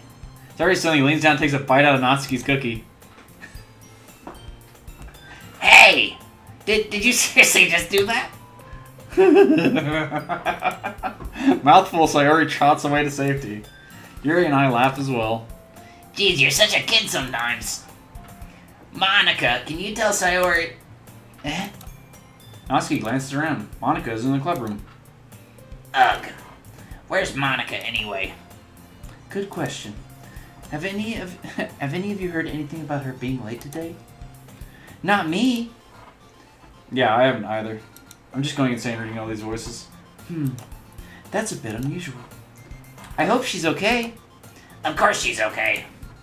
She probably just had something to do today. She's probably just smoking outside the school. She's cool like that. Oh man, these girls got some Pokeball eyes. Y'all see that? She's pretty popular after all. You don't think she has a... I wouldn't be surprised. She's probably more desirable than all of us combined. She's kind of just basic to me. That's true. Excuse me? Suddenly the door swings open. Sorry, I'm super sorry. There you are. Oh, that was me. There you are. I didn't mean to be late. I hope you guys weren't worried or something. Monica chose the club over her boyfriend after all. You're so strong-willed.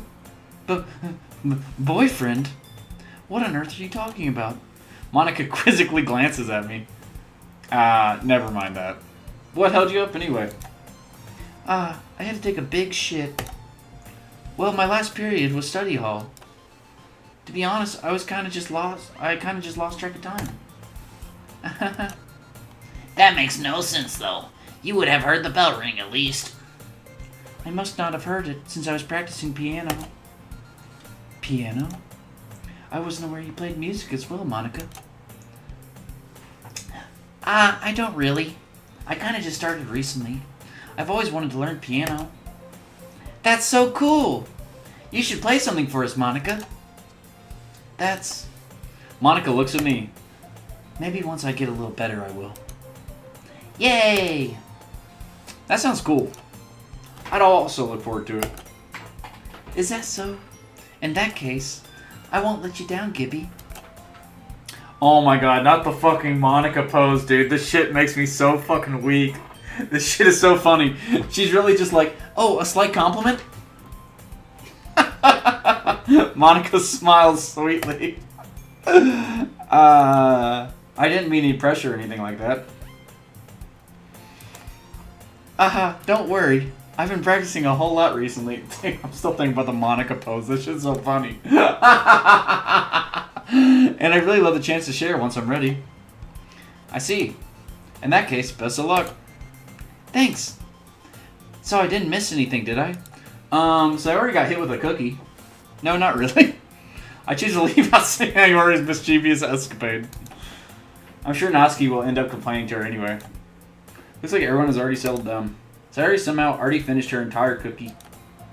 Yuri's back to her book, and Natsuki disappeared into the closet. Gibby! Sayori suddenly comes up to me. I'm gonna go get some supplies from another classroom. Wanna come with me?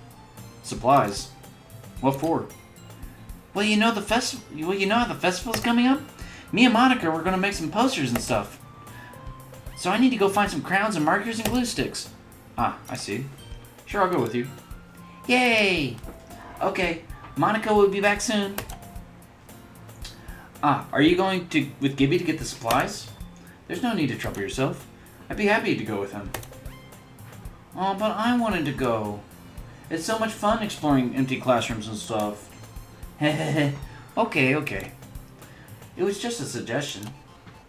See if you can find poster paper too, okay? Okay. Ready, Gibby? Yeah, let's go. Sayori and I exit the club room. I follow behind as Sayori hums and skips around the hallway. Dude, I'm so sorry also. Just a heads up if I'm mispronouncing these names. Honestly, it feels like I'm talking to taking a kid to the mall or something.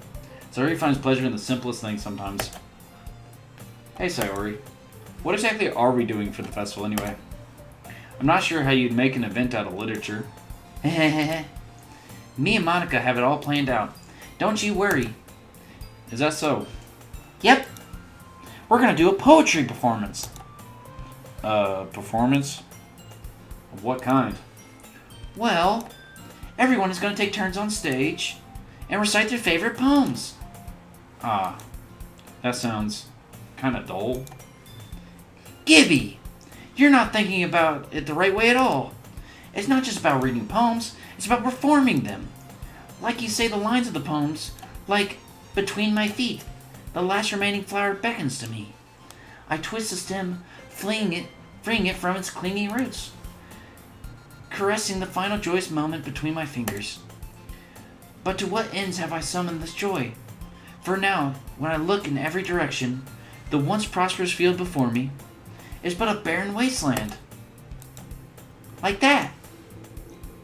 Sayori, how do I put this? I'm sure it's just me, but it's impossible for me to take you seriously when you talk like that. Huh? You fucker! I'm working super hard on this, you know?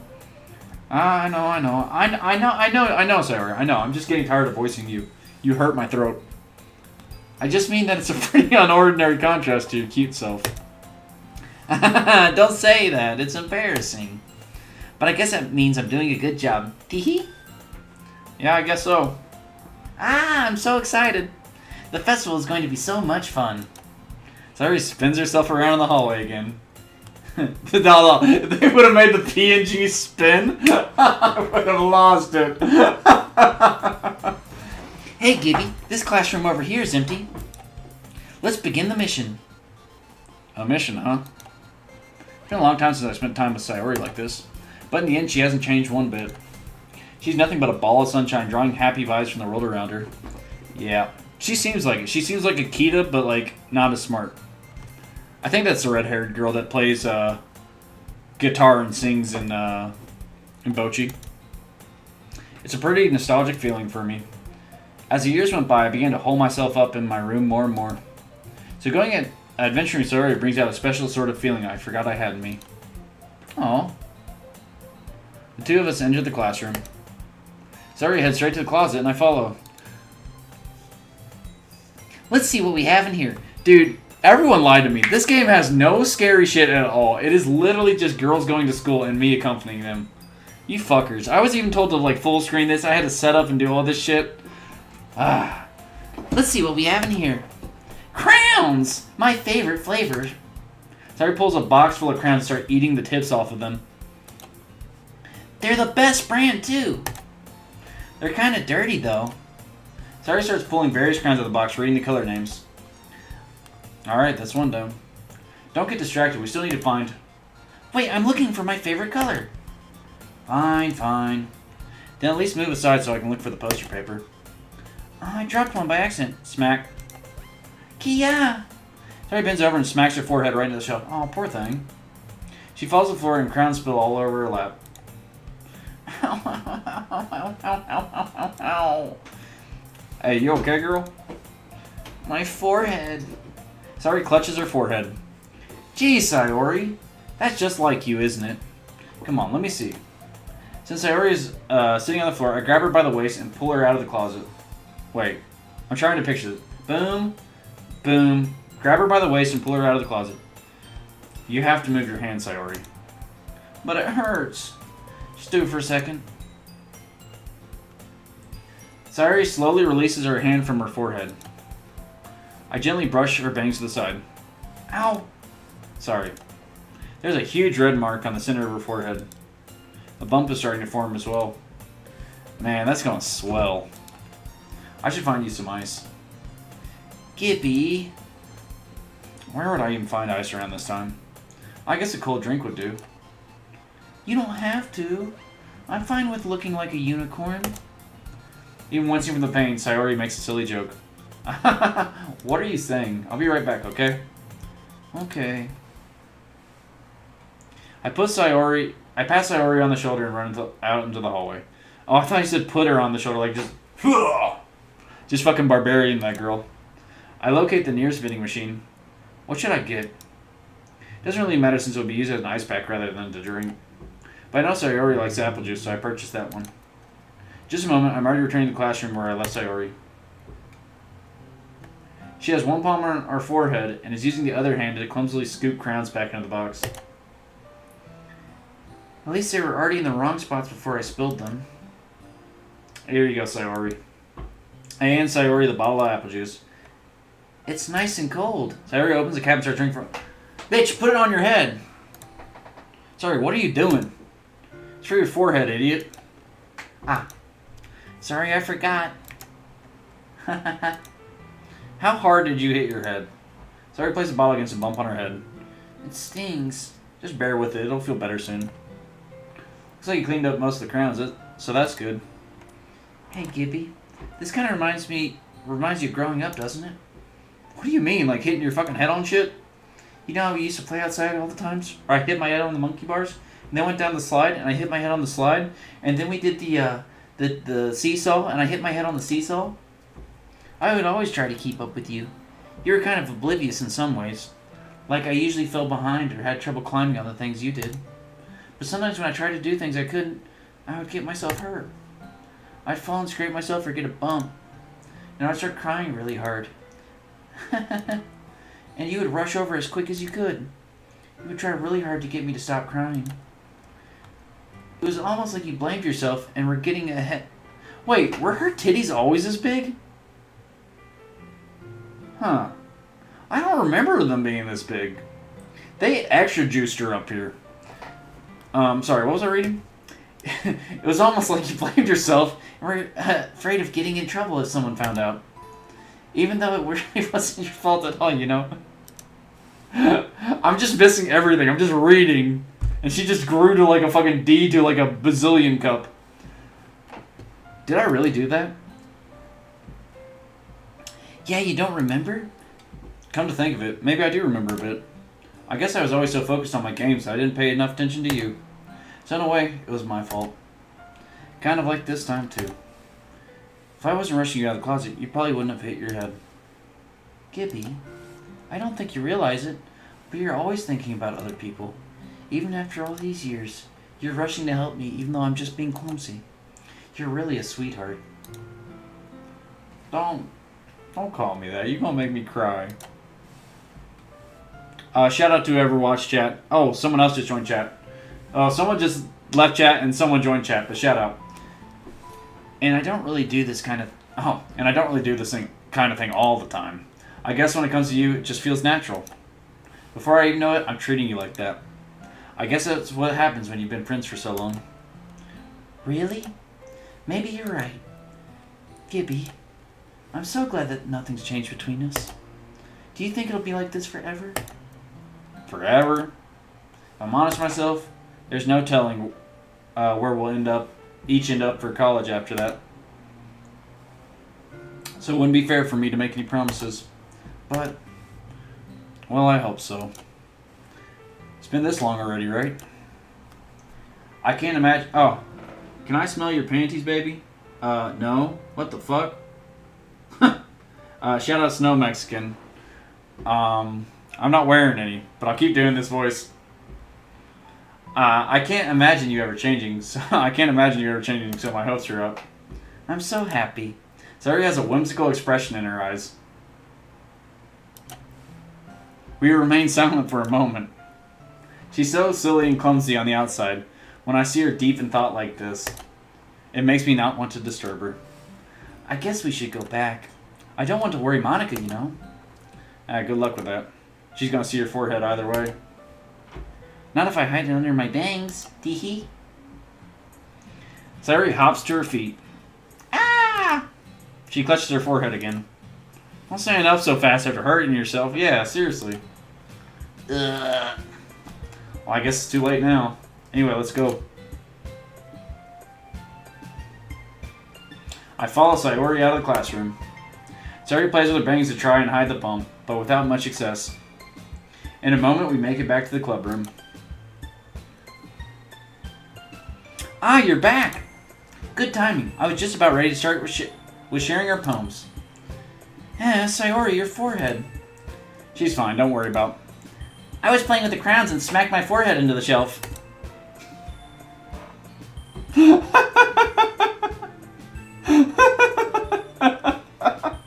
This girl's a fucking toddler. Well, anyway. This girl's like a chihuahua. Oh, 3 people in chat. Shout out. Were you able to find everything we needed? Uh-huh. I have it right. Huh? Sayori frantically glances around herself. I forgot all the stuff. Calm down, Sayori. I have it all right here. I had to be the responsible one. I found the poster paper, too. No, not the Monica pose. This shit is so funny. Oh, you did something impressive? Oh, you gave me a compliment? Not the Monica pose.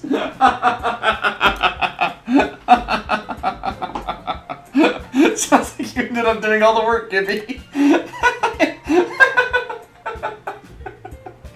Oh, well. Sayori. I failed to come up with an excuse for Sayori. You brought this up all the time. I made an adventure. Yeah, that. Okay. In any case, good work. I'll start working on the posters tonight. Me too. Okay, everyone. Are you ready to share your poems? Guess I should grab mine. After making sure the crown box is closed tightly, I return to my seat. Yeah, we gotta close that crown box. We don't want Sayori eating them left and right. Alright, let's start with the opposite order we did last week. So let's start with Natsuki. Well, it's not really any worse than your last one. But I can't really say it's any better either. Whew.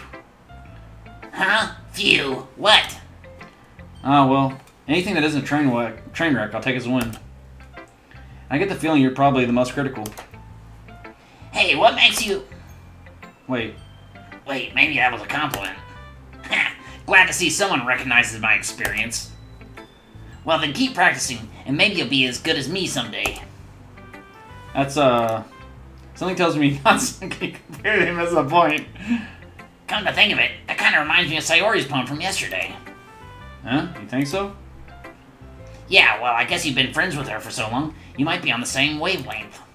But you never really struck me as her type. What? Sayori has a type all of a sudden? Well, I don't know.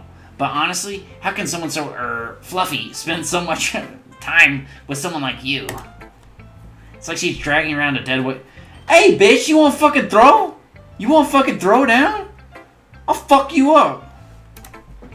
That was a little unnecessary. But think of it this way. If it weren't for me, she would probably just fly away like letting go of... You could say we take care of each other in our own way. Whatever it is, I don't get it. Oh yeah, I'm supposed to show you my poem. Here. Slaps up against face. Amy likes spiders. You know what I heard about Amy? Amy likes spiders. Ickly, rickly, hairy, ugly spiders. That's why I'm not friends with her. Amy has a cute singing voice. I heard her singing my favorite love song. Every time she sang the chorus, my heart would pound to the rhythm of the words. But she likes spiders. That's why I'm not friends with her.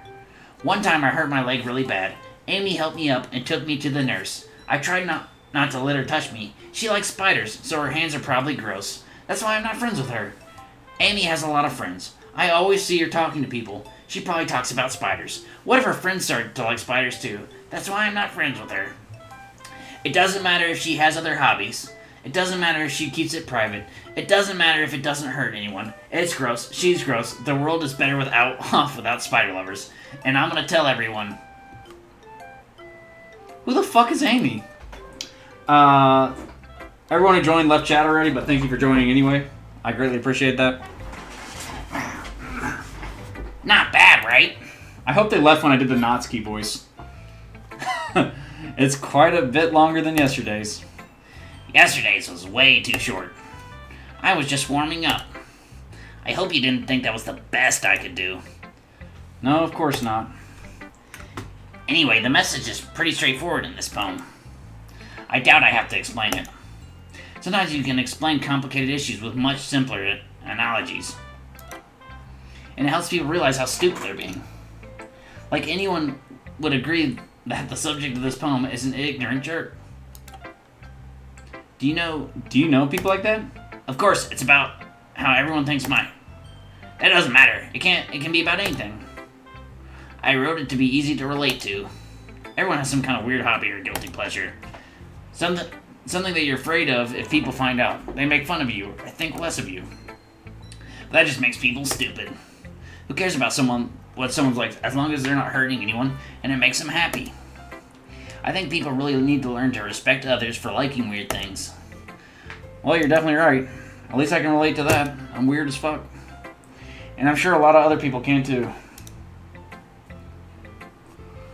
I'm waning, Godzilla. I'm waning. It's what I do best, after all. I don't like writing unless there's a good message to take away from it. Like conveying emotions is important. But I want people to think, not just feel. Remember that. Believe it. I'm gonna write a good one for tomorrow, so look forward to it. Who should I show my poem to next? So we did Monica, then Sayori, so we should do Yuri. Wait. Let's do Yuri. Let's see what you've written for today. Well done, Gibby. Your skills are already improving. Really? Thanks, Yuri. Coming from you, that means a lot. Huh? It's nothing. I'm just happy to help inspire fellow writers. I know you're new to this, so don't worry if it seems like you can't get your poem to feel perfect. You don't need to be afraid to be a little more daring. Metaphors can go a long way. Don't feel like you need to work your brain like turning a bunch of gears. Try letting your mind wander through your feelings, and write down the things you see and hear. That's one way to truly enable your reader to see into your mind. It's a very intimate exercise. Man, Yuri starts talking and I start yawning. Not gonna lie, I'm sorry for all the Yuri lovers. I'm not talking about lesbians. I see. That's a certainly interesting technique. Thanks for sharing. I have, an example of that, if you'd like to read it. Of course. Is this the poem you wrote for today? Yuri nods and timidly hands me your poem. Alright. Oh my god, I forgot her writing's so rough to read. The raccoon. It happened in the dead of night, while I was slicing bread for a guilty snack. My attention was caught by the scuttering of a raccoon outside my window. That was, I believe, the first time I noticed my strange tendencies as an unordinary human. I gave the raccoon a piece of bread, my subconscious well aware of the consequences, well aware that a raccoon that is fed will always come back for more. The enticing beauty of my cutting knife was the symptom, the bread my hungry curiosity, the raccoon an urge. The moon increments its phase and reflects that much more light off of my cutting knife, the very same light that glistens in the eyes of my raccoon friend. I slice the bread fresh and soft. The raccoon becomes excited, or perhaps I'm merely projecting my emotions onto the newly satisfied animal. The raccoon has taken to following me. You could say that we've gotten quite used to each other. The raccoon becomes hungry more and more frequently, so my bread is always handy. Every day I brandish my cutting knife. The raccoon shows me its excitement. A rush of blood, Classic Pavlovian conditioning. I slice bread, and I feed myself again. What? I was a little more daring with this one than yesterday's. I can see that. It's a lot more metaphorical. I don't know if it's my fault, but I can't begin to imagine what this poem is about. Yeah, is she just feeding a fucking raccoon? That's right. It's a bit closer to my preferred writing style. Using the poem as a canvas to express vivid imagery and conveying emotions through them. Yeah, if I take it at face value, then I can't even figure out what it's supposed to mean. Well, I think it's something that different people can relate to in their own way. I wanted to express the way it feels for me to indulge in my more unusual hobbies. It's those sort of things I'm usually forced to keep to myself.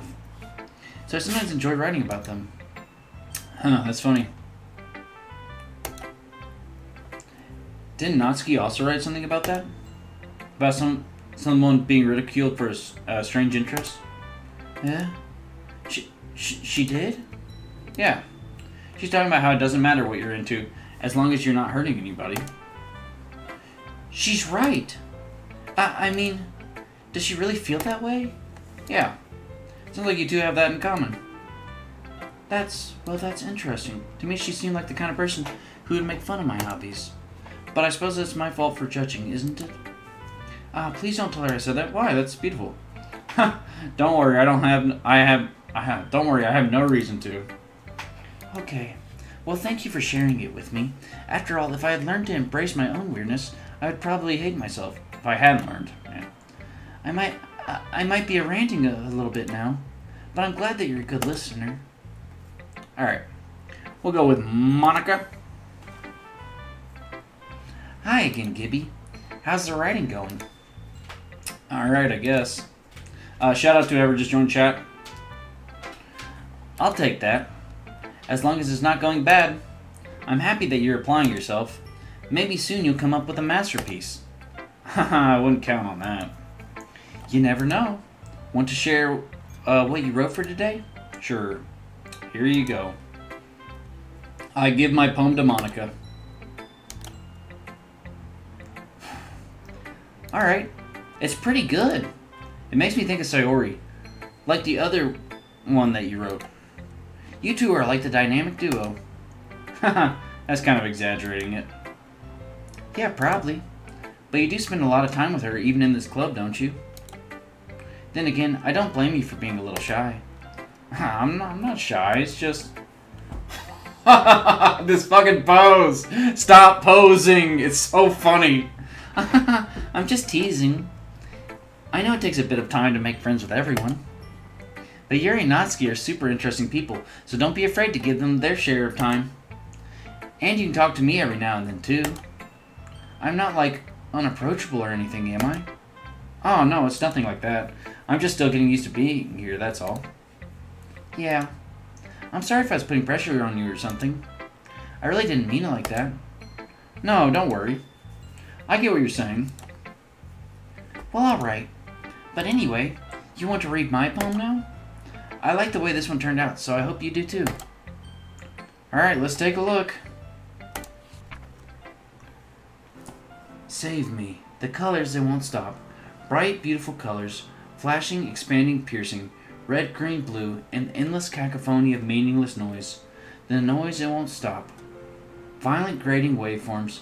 Squeaking, screeching, piercing. Sine, cosine, tangent. Like playing a chalkboard on a turntable. Like playing a vinyl on a pizza crust. An endless poem of meaningless. Load me. What? Save.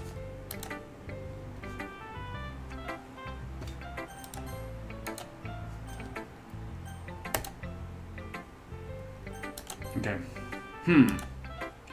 It's even more abstract than your last one, huh? Hahaha. I guess it's just the way I write.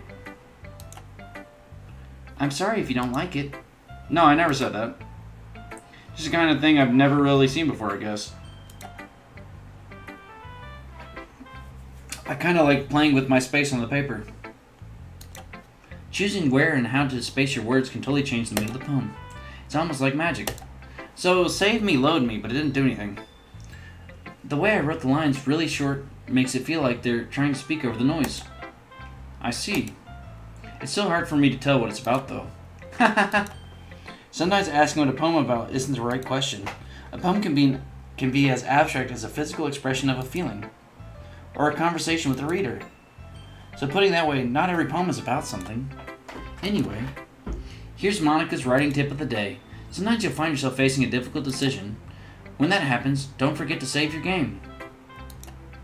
You never know when you might change your mind, or when something unexpected may happen. Wait, is this tip even about writing? What am I even talking about? That's my advice for today. Thanks for listening. Sayori!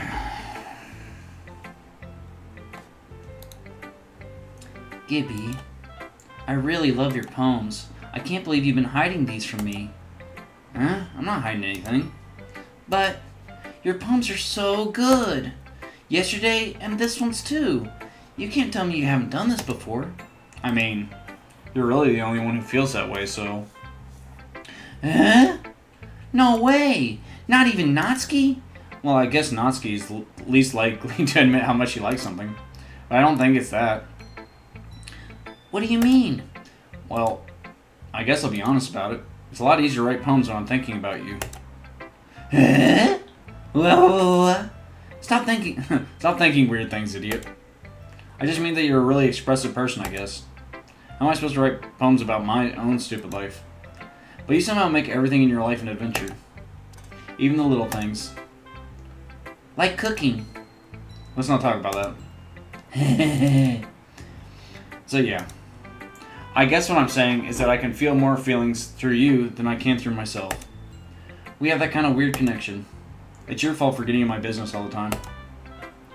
Huh? I don't know if I understand. Sigh. You never understand when I try to explain things to you, do you, Sayori? I pat Sayori's head. Hey, I'm not a kid, you know. Are you sure about that? Maybe. Sayori starts fiddling with her pencil between her hands. Hey, Gibby, will you give me your poem? I kind of want to keep it. Huh? Why? Because, well, it's the first time you've written something for me. Sayori, you completely misunderstood. I didn't write this for you. Sigh. Are you even listening anymore? Well, whatever. I'll give it to you when we get home. Really? Snap! Ah! I broke my pencil. Sayori hastily bends down to pick up the pieces she dropped. But being inattentive to her surroundings, she bumps right into me. Sorry. It's fine, it's fine. Damn, girl. I'll get it for you. I bend down and pick up the broken pencil. Sayori clutches the desk behind her to support herself, knees shaking. I'm a little clumsy today. Let's sit down, Sayori. Yeah. I grab Sayori's arm and help her sit at the desk. Anyway, I still haven't read your poem. Oh, sorry, I forgot about that. But it's not as good as yours. Jeez, don't worry. I'm sure I'll like it.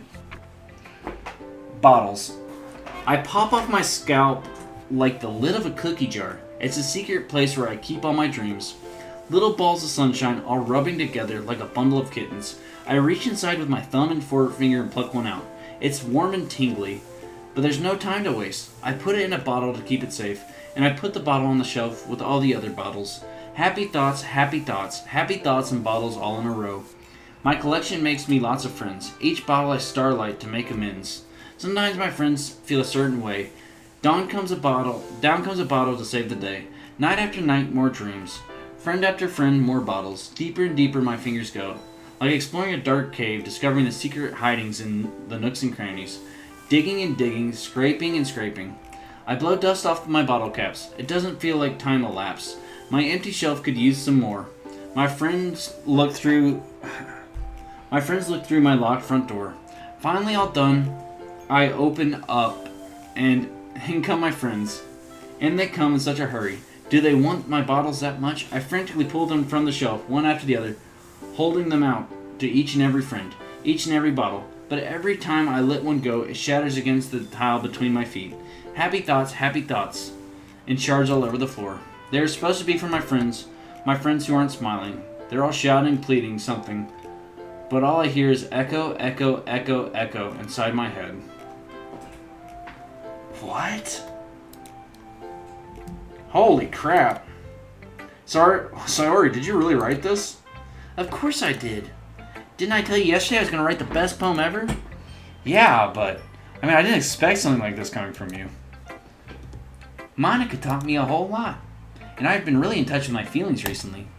I see that. It's almost kind of creepy. Creepy? Well, not exactly. Maybe because I'm so used to you being cheerful. Well, never mind. I'm thinking too hard about it. The point is, it came out good, so you should be proud of it. Aw, thanks. I feel like I was meant to express myself this way. It helps me even understand my own feelings a little bit better. Writing is like magic. You've gotten pretty passionate about this, huh? I hope you keep it up. Yeah, writing's the best. I'm gonna keep writing until I die. Haha, don't get ahead of yourself. Sayori always has a habit of getting obsessed with something before dropping it no more than a week later. Oh, same. I wonder if this is one of those times. But seeing the passion in your eyes makes it hard for me to be pessimistic. No, not true. I'm always pessimistic. Okay, everyone. We're all done reading each other's poems, right? I have something extra planned today, so if everyone could come sit at the front of the room. Is this about the festival? Well, sort of. Do we really have to do something for the festival? It's not like we can put together anything good in just a few days. We'll just end up embarrassing ourselves instead of getting any new members. That's a concern of mine as well. I don't really do well with last-minute preparations. Don't worry so much. We're going to keep it simple, okay? We won't need much more than a few decorations. Sayori has been working on posters, and I've designed some pamphlets we can give out during the event. Okay, that's great and all, but that doesn't tell us what we're actually going to be doing for the event. Ah, sorry, I thought you heard about it already. We're going to be performing. Performing? Monica? Yeah, we're going to be having a poetry performance. Each of us are going to choose a poem to recite during the event. But the cool part is, we're also going to let anyone else come up and recite poems too. Sayori's putting in all the time on the posters and putting it on all the posters in case anyone wants to prepare ahead of time. Sorry, I had a little bit of a seizure. Sayori's been coloring your poster, holds it up for us to see. Are you kidding me, Monica? You didn't already start putting those posters up, did you? Well, I did. Did you really think it's that bad of an idea? Well, no. It's not a bad idea. I didn't sign up for this, you know? There's no way I'm going to be performing in front of a group of people like that. I agree with Natsuki. I could never in my life do something like that. Imagining it, Yuri shakes her head in fear. Guys! No, Sayori. I understand where they're coming from. Remember, that Natsuki and Yuri have never shared their poems with anyone until just a couple days ago. It's a lot to ask for them to recite their poems out loud to a whole room full of people. I guess I kind of overlooked that. So I'm sorry. But I still think we should give it our best. We're the only ones responsible for the fate of this club. If we start the event and each put on a good performance, they'll inspire others to do the same. And the more people who perform, the better we'll be able to show everyone what literature is all about. Yeah, it's about expressing your feelings, being intimate with yourself, finding new horizons, and having fun. That's right, and it's those reasons that we're all in this club today. Don't you want to share that with others? To inspire them to find the same feelings that brought you here in the first place? I know you do. I know we all do. And if all it takes is standing in front of the room for 2 minutes and reciting a poem, then I know you can do it. Natsuki and Yuri remain silent. Thank God, my voice needed a break. Sayori looks worried. I guess that leaves me no choice. I agree. I don't think it's too much to ask. I think that Sayori and Monica have been trying really hard to get new members. The least we can do is help them out a little bit.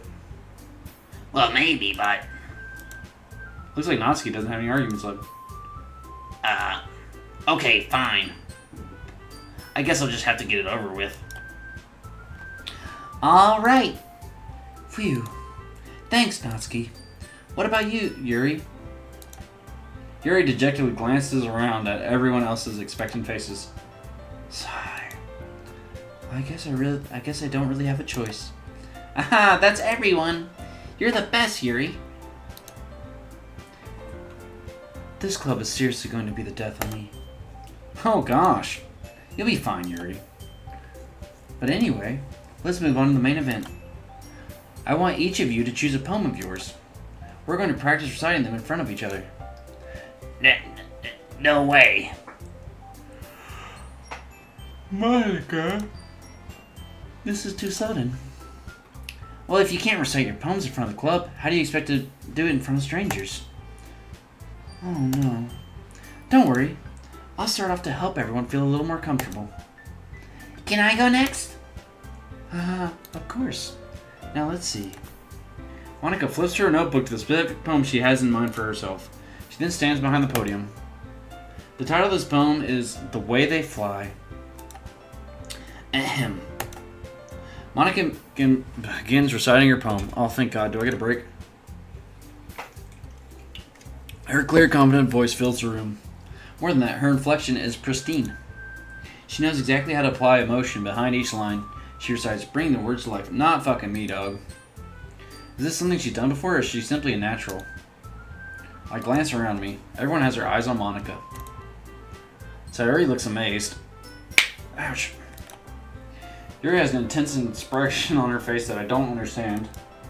Finally, Monica finishes the recitation. The four of us applaud. Monica takes a deep breath and smiles. That was so good, Monica. Thank you very much. I was just hoping to set a good example. Are you ready to go next, Sayori? I'll go next. Ooh-ah? Yuri's fired up all of a sudden. Yuri clutches a sheet of paper between her hands and stands up. Keeping her head down, she walks quickly over to the podium. This poem is called... Yuri anxiously glances at each of us. You can do it, Sayori. Yuri. It's called After Image of a Crimson Eye. Yuri's voice shakes as she starts reading the poem. Just a moment ago, she practically refused to do this. Why is she suddenly putting in so much effort? As Yuri gets past the first couple of lines, her voice changes. It's almost like what happens when Yuri gets absorbed into her books. Her quivering words transform to the sharp syllables of a fierce and confident woman. The poem is full of twists and turns in a structure that she enunciates with perfect timing. This must be a rare glimpse into the whirling fire Yuri keeps concealed inside her head. Suddenly, she's finished. Everyone is stunned. Yuri snaps back into reality and glances around her as if she bewildered even herself. It's up to me to save the situation. I'm the first to start applauding. Everyone joins me after, and we give Yuri the recognition she deserves. It's not that we didn't want to applaud for her, but we were caught so off guard that we must have forgotten. As we applaud, Yuri holds the poem to her chest and rushes back into her seat. Shout out to whoever just joined. Yuri, that was really good. Thank you for sharing. Looks like Yuri's down for the count. Okay. I guess I'm next then. Sayori hops out of her chair and cheerfully walks to the podium. These girls are draining my fucking life force. Do you die playing this game? No wonder you can't play this game with depression and anxiety. It's fucking... I've been doing this shit for fucking like 2 hours now. This one's called My Meadow. Sorry, I giggled. Sayori. It's a lot harder than I thought. How did you guys do it so easily? Try not to think of it like you're reciting to other people. Imagine you're reciting it to yourself, like in front of a mirror or in your own head. It's your poem, so it'll come out the best that way. I see. Okay, then. Sayori begins her poem. Somehow it feels like her soft voice is made as a perfect match. The poem isn't aimlessly cheery like Sayori is. It's serene and bittersweet. If I were to read this on paper, I probably wouldn't think much of it. But hearing it come from Sayori's voice almost gives it a whole new meaning. Maybe this is what Sayori meant when she said she likes my poems. It's like I get to reach more deeply into someone I thought I knew through and through. Sayori finishes and we applaud. I did it. Good job, Sayori. Even Gibby liked it. I just yawned through it a little bit. I guess that's a good sign. What does that even mean? It came out nicely, Sayori. The atmosphere of the poem fits you really nicely. But it might be that other poems wouldn't work quite as well with that kind of delivery. Huh? I don't really understand. In other words, I've seen poems of yours where that sort of gentle delivery wouldn't work as well. They might need a little more force behind them, depending on what you're reading. Oh, I know what you mean. Well, I've been practicing that kind of thing. It's just embarrassing to do it in front of everyone. Then next time, I'm going to make you pick a poem that challenges you a little more. We don't have much time before the festival, you know. Okay. Now who's next? Natsuki? Don't make me go before Gibby. It's not like I can compare to you guys anyway. Might as well let Gibby lower everyone's standards a little bit before I have to do it. Bitch, you are literally gonna catch the meanest left. I'm gonna knock the fucking highlights out of your pink hair. I swear. Natsuki, you shouldn't say things like that to Gibby. He's prone to violence against anime girls. It's fine, it's fine. I might as well get it over with. But it's not like I have much of a selection of what to read. I just have to go with what I wrote for today. I stand up and step in front of the podium. Everyone has their eyes on me, make me feel terribly awkward.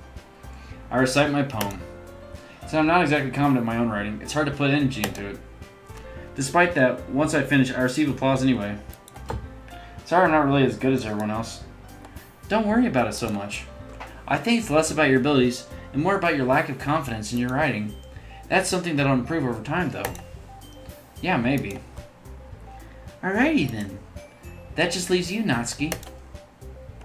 Yeah. I'm going. Natsuki begrudgingly gets out of her seat and makes her way to the podium. This poem is called...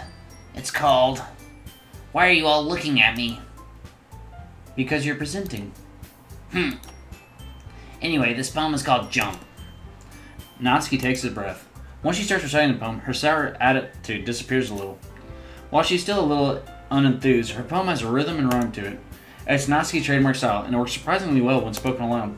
The words feel like they bounce up and down, as if giving life to the poem. Natsuki finishes, and everyone applauds. She huffs back to her seat. That wasn't so bad, was it? Easy for you to say. You'd better not make me do that again. Well, you got to for the festival. Do you at least feel prepared enough to recite a poem in front of other people? I mean, doing it in front of other people will be way easier. I can put on whatever face I want for other people, but when it's just my friends, it's just embarrassing. That's a surprise, Natsuki. I think it'd be the other way around for me. Well, that's just how it is, so... Well, I guess in that case, you won't have much to worry about for the festival. That said, I want to thank everyone for coming through. It might be hard, but I hope that you all have an idea of what it's like now. Make sure you pick a poem and get enough practice before the festival, okay? I'll be making pamphlets, so let me know ahead of time what you'll be reciting. Jeez. I should probably find some other poem to recite instead. That's fine too. It doesn't have to be your own. I'm already pleasantly surprised that you're putting in all this effort for the club. Oh my god, not the Monica pose, dude. Stop. It makes me really happy. Yeah, no problem. Any conversation, I get a compliment or something, I'm gonna hit him with it. The Monica pose. Oh my god, dude. Okay, everyone. I think that's about it for today. I know the festival's coming up, but let's try to write poems for tomorrow as well. I've been working out really nicely. It's been working out really nicely so far, so I'd like to continue. Sorry, I'm still thinking about the fucking Monica pose. As for the festival, we'll finish planning tomorrow, and then we'll have the weekend to prepare. Monday's the big day. I can't wait. I can do this. I can do this. Alright. I stand up. There's no way I'll be able to find the same enthusiasm as Sayori and Monica, but I'll do my best to get through it. If it's for the sake of the club, and impressing Monica, then I'll have to do my best. Ready to go, Sayori? Yep. Look at you, always going home together like that.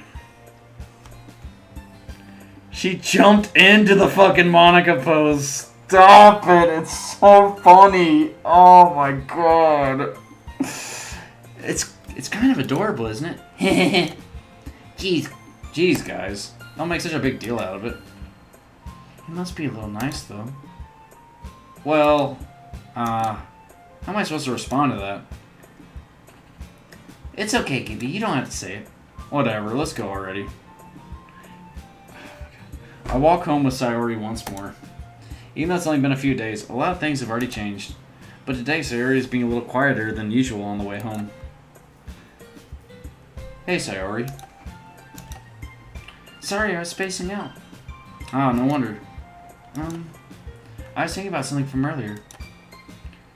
I like how we get to... I mean... Sayori fumbles with her words.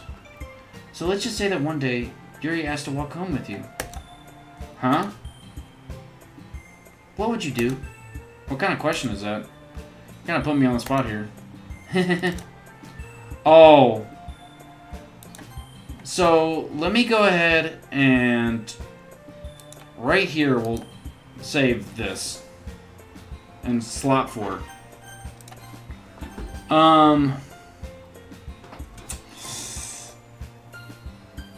I would still walk home with Sayori. I would walk home with Yuri.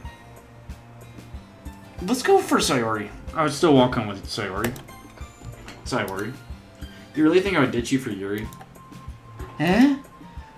But she's so beautiful and smart. Jeez. I already see her in the club every day. Besides, you always seem to really like going home together. I wouldn't just ruin that for you. You're so silly, Gibby. You think about me too much sometimes. Yuri would deserve it if she wanted it, so... Sorry, I've already made up my mind. I really can't figure you out sometimes. Sorry. Besides, what's the point in speculating something that's never going to happen? Conversation trails off. It's kind of a weird thing for Sayori to carry so much. But I want to respect her and keep her happy, too. Then again, the festival is only a few days away. Who knows what will happen in that time?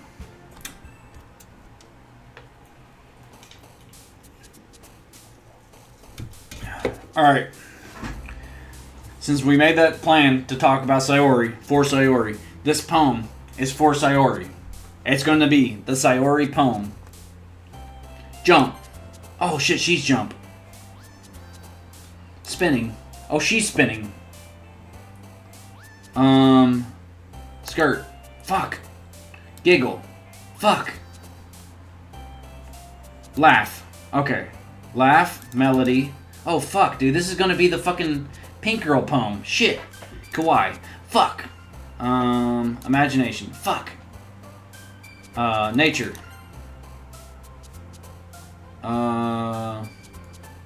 Charm. Friends. Candy. Oh, wait. But she's the snack girl. Adventure. Ocean. Doki Doki's this girl. Shame's this girl. Memories are this girl. Disaster's this girl. Embrace. Heart. Cheer.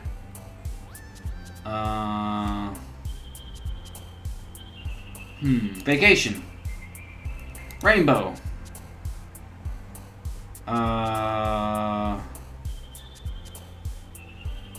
Happiness. Yeah, the Sayori poem, dude. Actually, it's turned out like... Oh, man. I'm the last one here again. Don't worry, I just walked in too. Were you practicing piano again? Yeah. You must have a lot of determination. Starting this club and now picking up piano? Well, maybe not determination, but I guess passion. Remember that the club wouldn't be here if it wasn't for all of you. And I'm super happy that you're all willing to help out for the festival, too. Aw, I can't wait for the festival. It's gonna be great. Sorry, I gave her a normal voice. She has to be Goblin.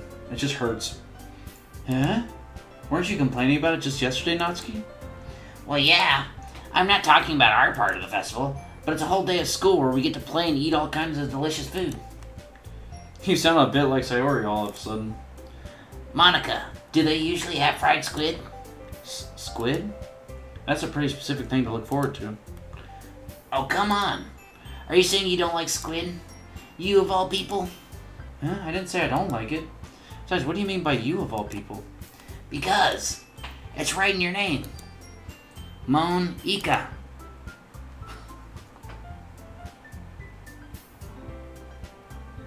Quit hitting me with the Monica pose. That shit is too funny.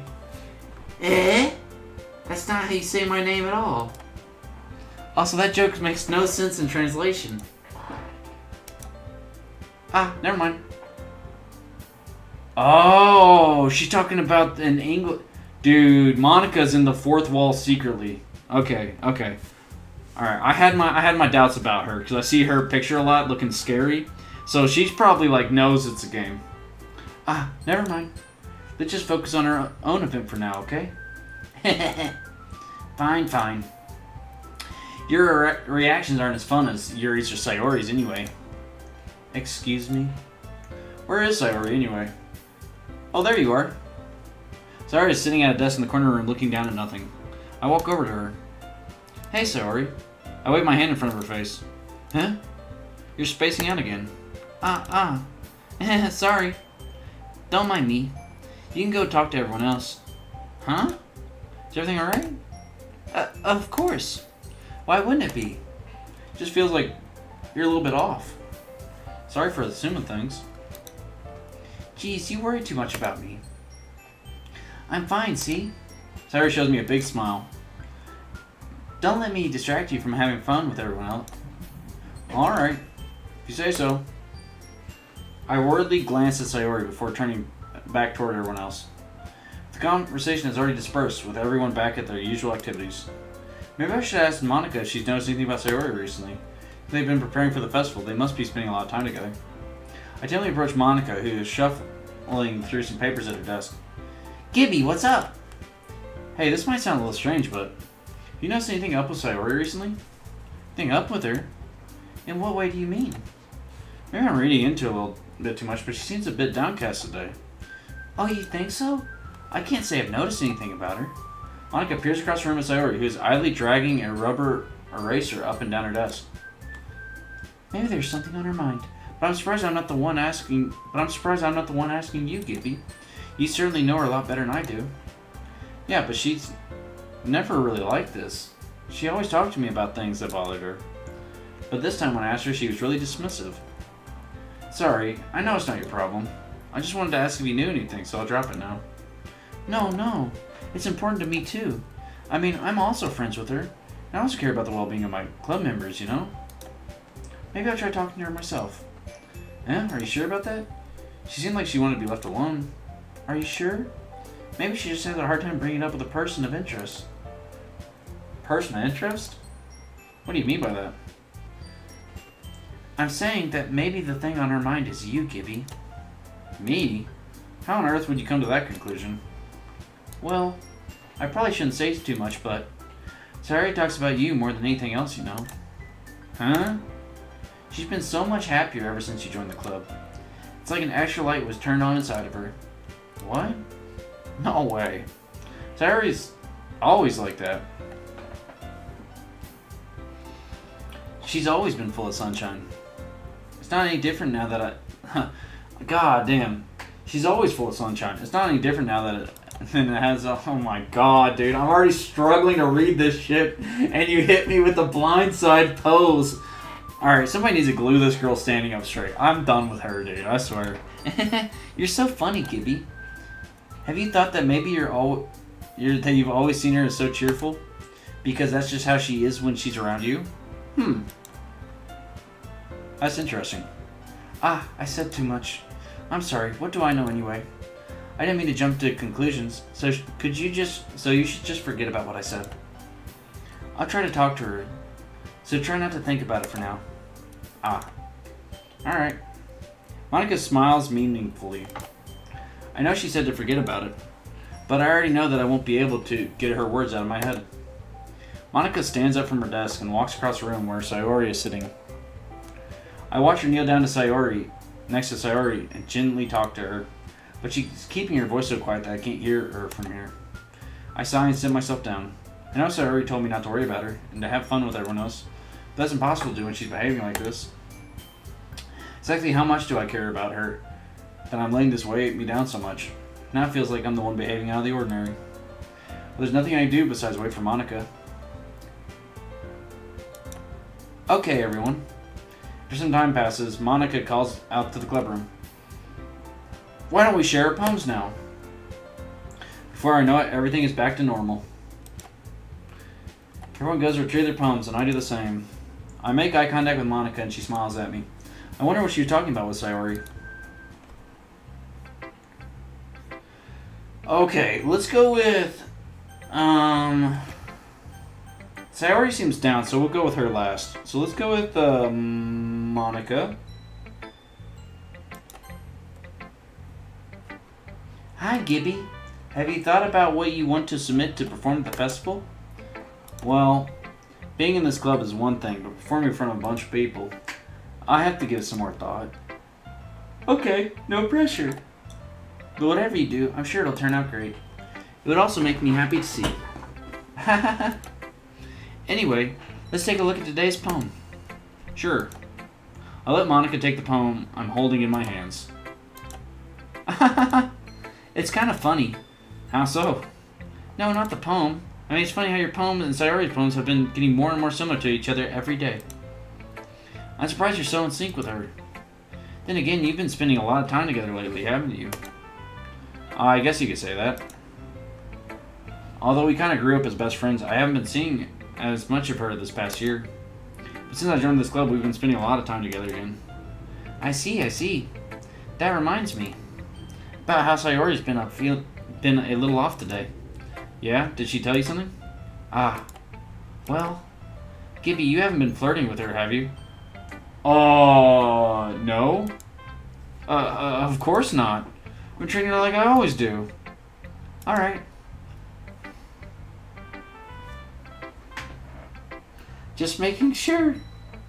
I know how much you care about her. It'd be terrible if something bad happened to her, so keep an eye on her. Sayori's been acting so much happier ever since you joined the club. What could have happened all of a sudden? Well, never mind. This really isn't the time to be talking about this. Anyway, I'll share my poem with you now, alright? Alright. The Lady Who Knows Everything. An old tale tells of a lady who wanders earth. The lady who knows everything. A beautiful lady who has found every answer, all meaning, all purpose, and all that was ever sought. And here I am, a feather, lost adrift the sky, victim of the currents of the wind. Day after day I search with little hope, knowing legends don't exist. But when all else has failed me, when all others have turned away, the legend is all that remains, the last dim star glimmering in the twilight sky. Until one day, the wind ceases to blow, I fall, and falling more gentle as a feather, a dry quill, expressionless. But a hand catches me between thumb and forefinger, the hand of a beautiful lady. I look at her eyes and find no end to her gaze. The lady who knows everything, knows what I am thinking before I can speak. She responds in a hollow voice. I have found every answer, all of which amount to nothing. There is no meaning, there is no purpose, and we seek only the impossible. I am not your legend does not exist. And with a deep breath, she blows me back afloat, and I pick up a gust of wind. You know, I feel like learning and looking for answers are the sort of things that give life meaning. Not to get too philosophical or anything, but it was kind of on my mind, so that's what I wrote about. I see. I never really put that much thought into it. In a way, it's almost paradoxical. Because if we had all the answers, wouldn't the word start to lose its meaning? You know, there's one thing I notice. It seems like everyone in the club prefers writing about things that are more sad than happy. Are you surprised? I mean, if everything was okay, we wouldn't really have anything to write about, would we? Humans aren't two-dimensional creatures. I think you'd know that better than anyone. You mean one-dimensional? Yeah, that.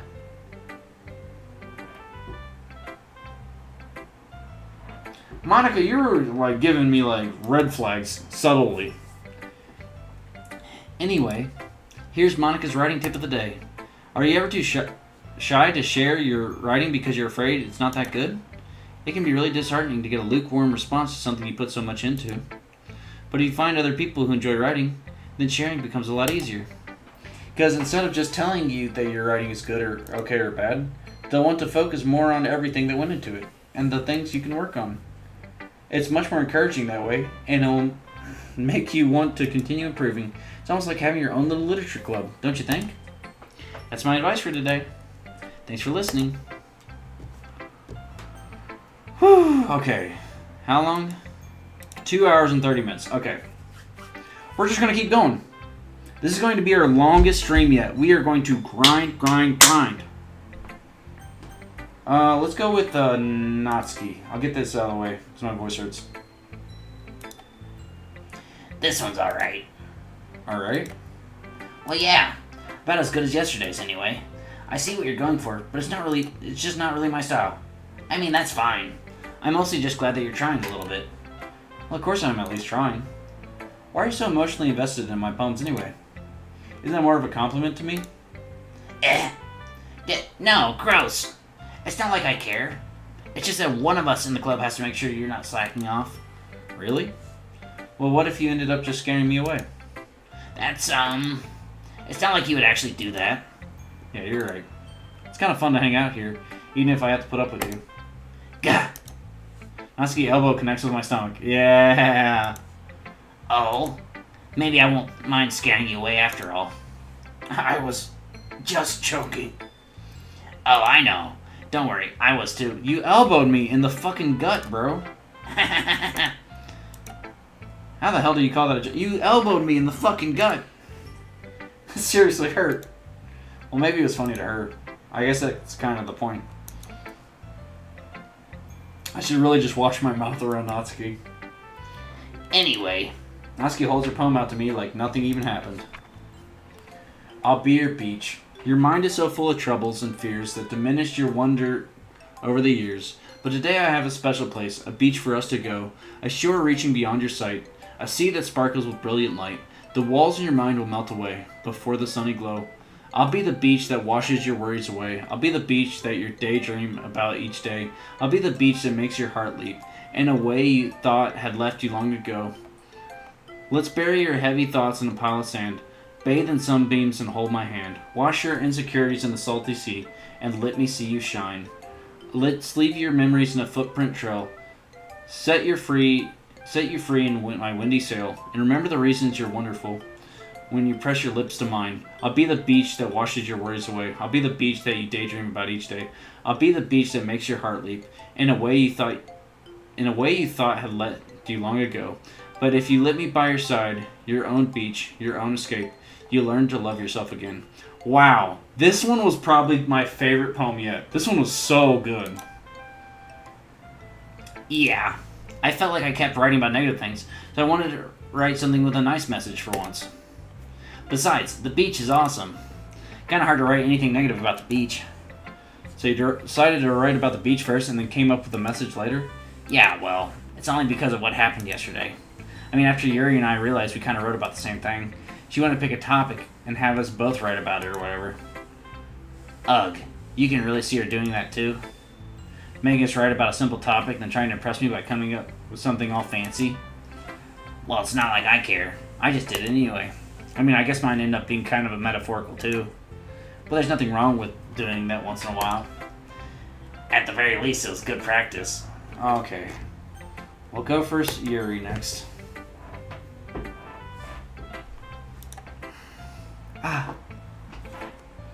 What are you doing, Gibby? Huh? I'm reaching for some candy because you're going to put me to sleep.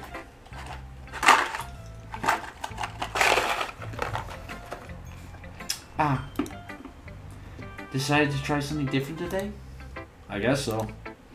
Is that good or bad? Well, neither. I have my preferences. But it would be unfair of me to call something good or bad based on that. Shout out to whoever just joined chat. We're reading poetry. As always, I believe what's most important is exploring and discovering yourself. That's comforting. I'm kind of afraid of disappointing you in some way or another. Why me? Well, you're always sophisticated with your writing and have the most advice to share. Is that so? Yuri thinks you're a good minute. That must be terrible. Huh? For me to have become someone whose opinion is fearsome, how unlikable of me. Eerie. It's not as bad as you're making that sound in your head. It just meant that I respect your opinion. I see. I'm sorry that I always overthink and come to those sort of conclusions.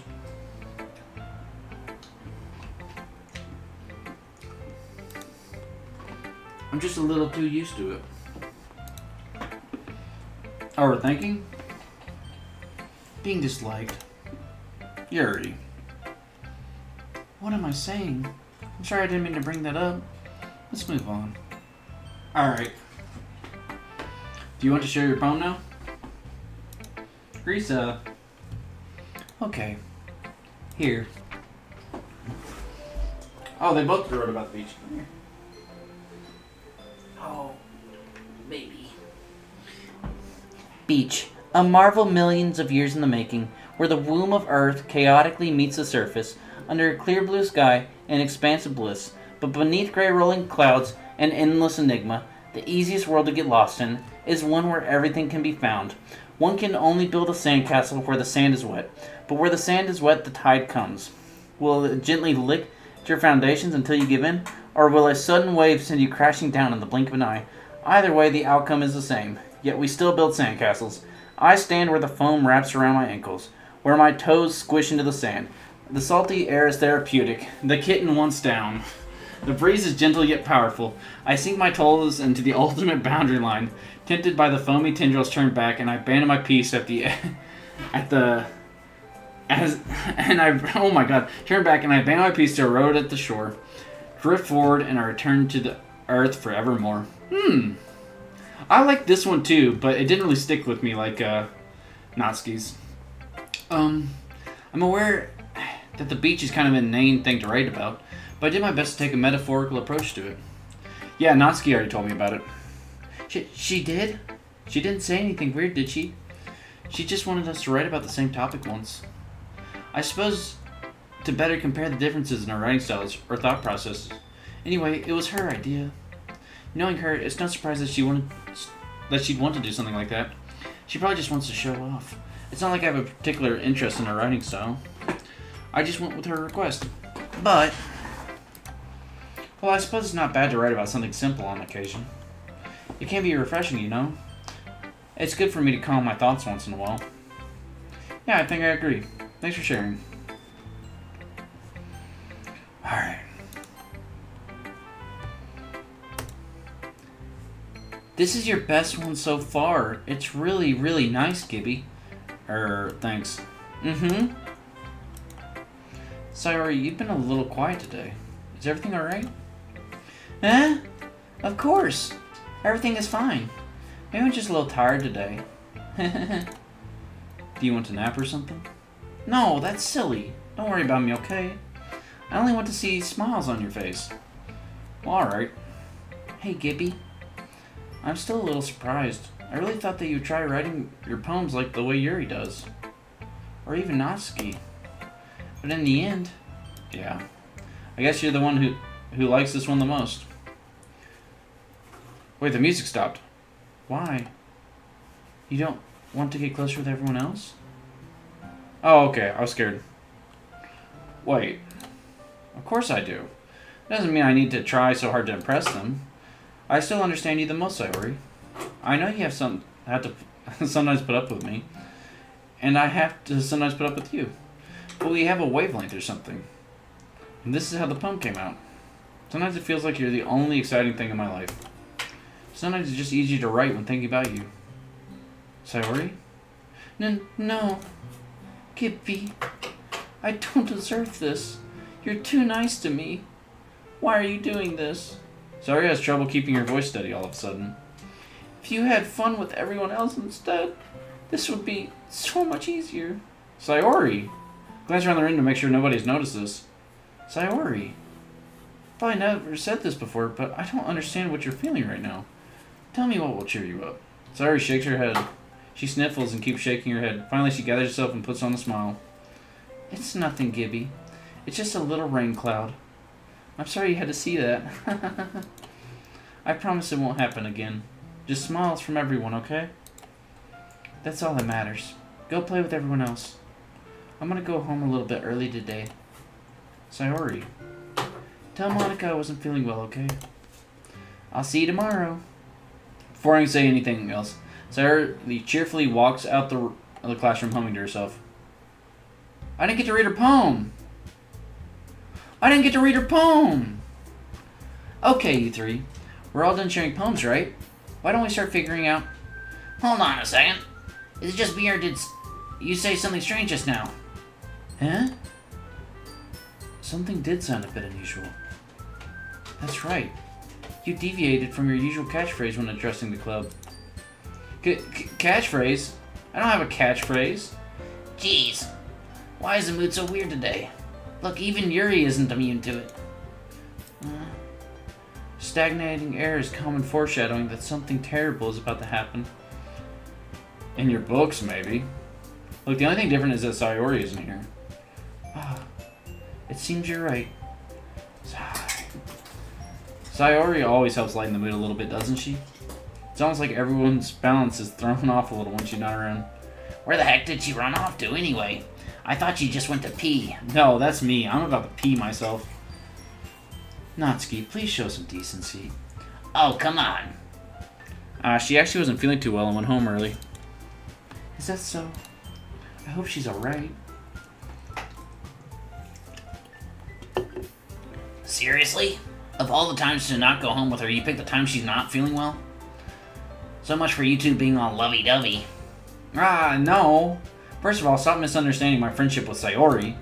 And second, she's kind of been avoiding me today, so I didn't want to force it. Oh? That curious expression coming from Yuri, of all people? Calm down, guys. I talked to her earlier, and everything is fine. What did she say? Anyway, Oh, come on, Monica. I know Yuri normally pours the tea, but I need some tea. You know what I'm saying? I need you to pour that tea. Anyway, we need to figure out the rest of the festival preparation, so let's decide what everyone will be doing this weekend. I already know what I'm doing. That's right. Natsuki will be making cupcakes. But we might need a lot of them in different flavors. Can you handle that all by yourself, Natsuki? Challenge accepted. And as for myself, I'm going to be printing and assembling all the poetry pamphlets. Sayori will be helping me design them. And as for Yuri, you can...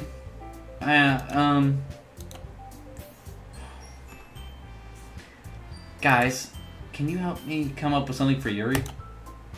I'm useless. No! That's not at all. You're the most talented person here, you know. Now Natsuki's pouting too. Jeez, even I can tell now. I guess I never gave Sayori enough credit, but I can tell things are even harder on you when she's not around. That may be the case. But if I can't also be a leader on my own, then I won't grow as a person. So Yuri, you have beautiful handwriting, you know. So you should make some banners and decorations to help set the atmosphere.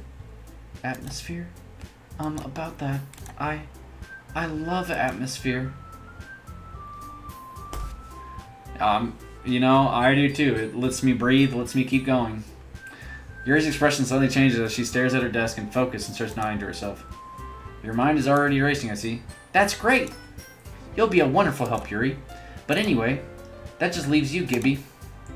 The one who is truly useless. Yes! Don't say that. In fact, both Natsuki and Yuri have some pretty heavy tasks to handle. It would probably go a long way to give one of them a hand. You could always help me out as well. Be really appreciative of that. That's... Suggesting I spend the weekend with one of my club members? How on earth are they going to respond to a suggestion like that? I suppose I wouldn't mind a bit of help. Well, even if you don't know how to bake, There's always some dirty work I could give you. It's not like Monica's going to give me a choice, and you shouldn't be sitting on your butt anyway. Tries to mumble a bunch of excuses like that. If I recall, Natsuki, you mentioned that you would like to handle the baking on your own. Gibby may not like to be around you if you only make him out to be a nuisance. So therefore, he may be more suited to assisting with the decorations. Hold on, I never said that. How hard could it be to make a few decorations anyway? Sounds more like you're just making excuses for Gibby to... What are you saying? It'll be extremely meticulous work. And baking isn't. Just what do you think? Guys, let's settle down for a moment. In the end, I think it's up to Gibby to decide how he'd like to contribute. Besides, I'm not spending any time with Monica because she keeps hitting this fucking pose and it's funny. And it's making me mad. He hasn't really gotten the chance to spend any time with me yet, you know. So I'm sure he's interested in... You literally just said... I'm surprised as well. Sorry. I'm just saying, though. Jeez. Can we just settle this already? Yeah. Gibby, you're okay with this, right? And the end is up to you. Of course. Very well. In that case, everyone look straight at me.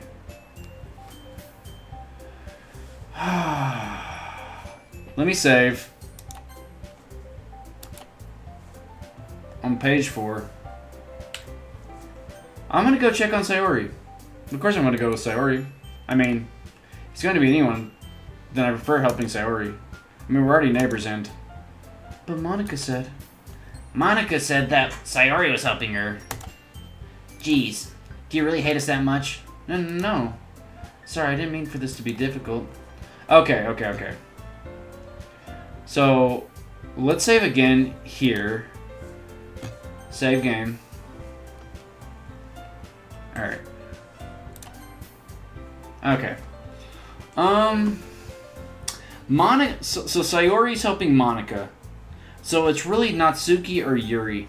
But when you come to think of it, how can I really help Yuri with writing? That's like something she has to do.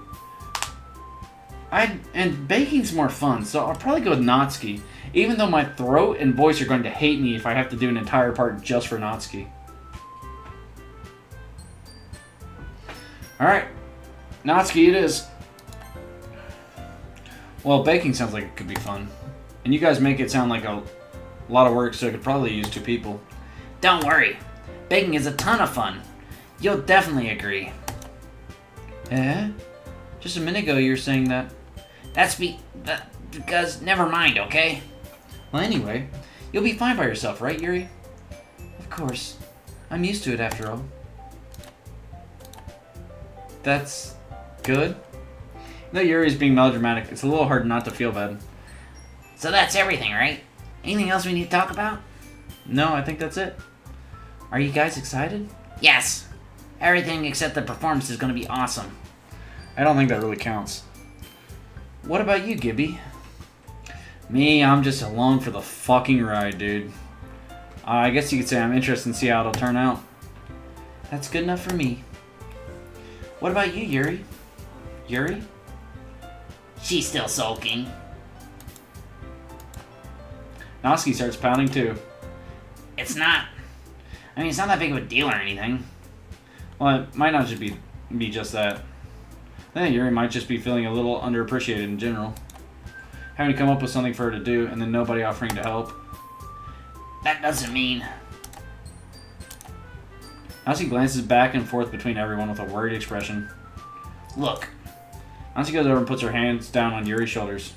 Yuri, you really are the most talented one here. And you're going to help make the event a lot more fun and welcoming. I mean, the cupcakes will probably help a lot too. But you're going to make the atmosphere special.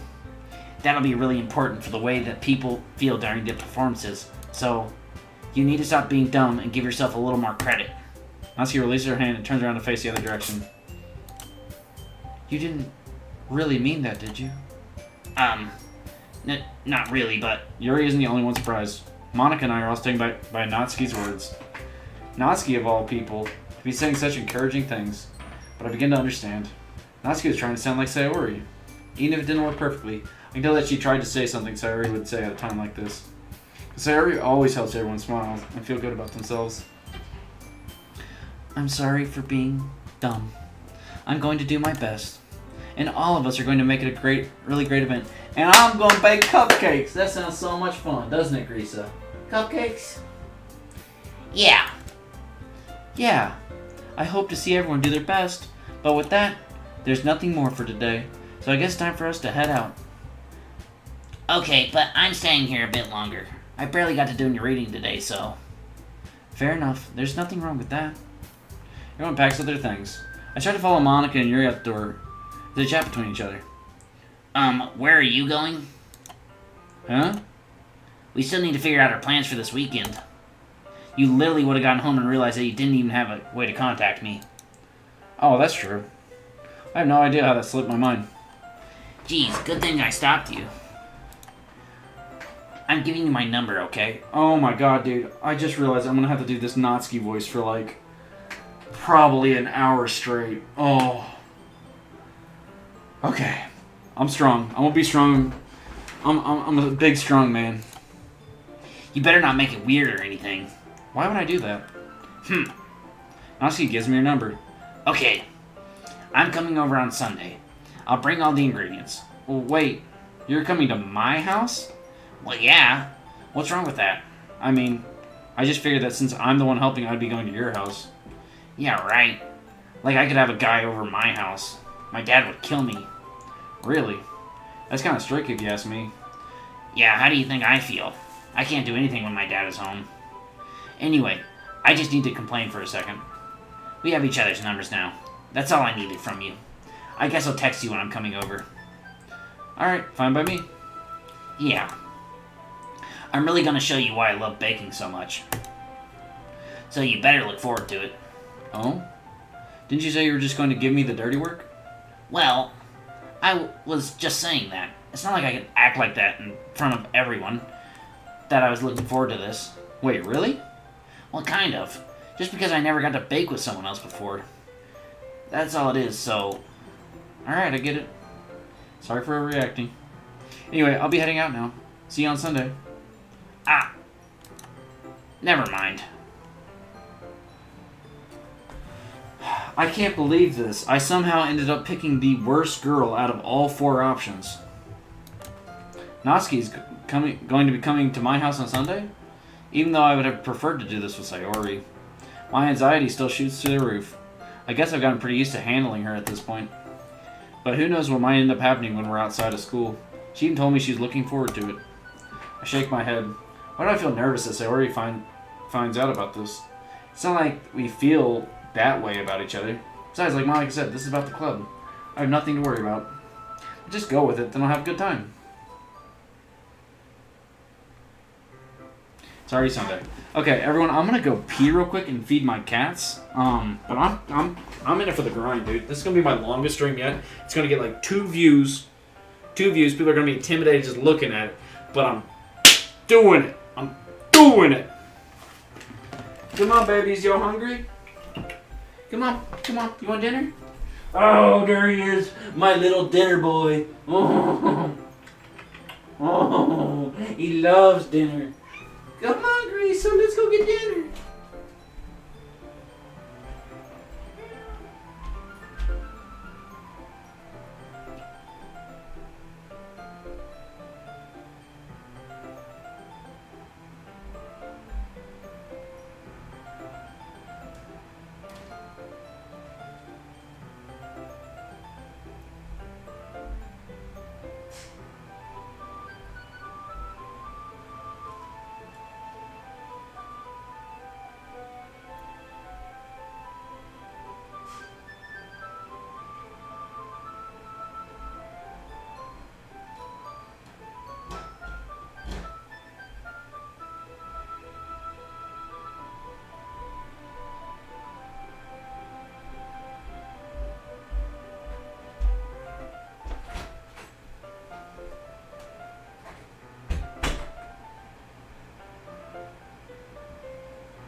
Oh my gosh, okay. Dude, can everyone hear how, like, dead my voice is? Holy shit. Okay. It's already Sunday. Wait, let me get a drink before we get going again. This flavor, sparkling water, raspberry nectarine. Not that good.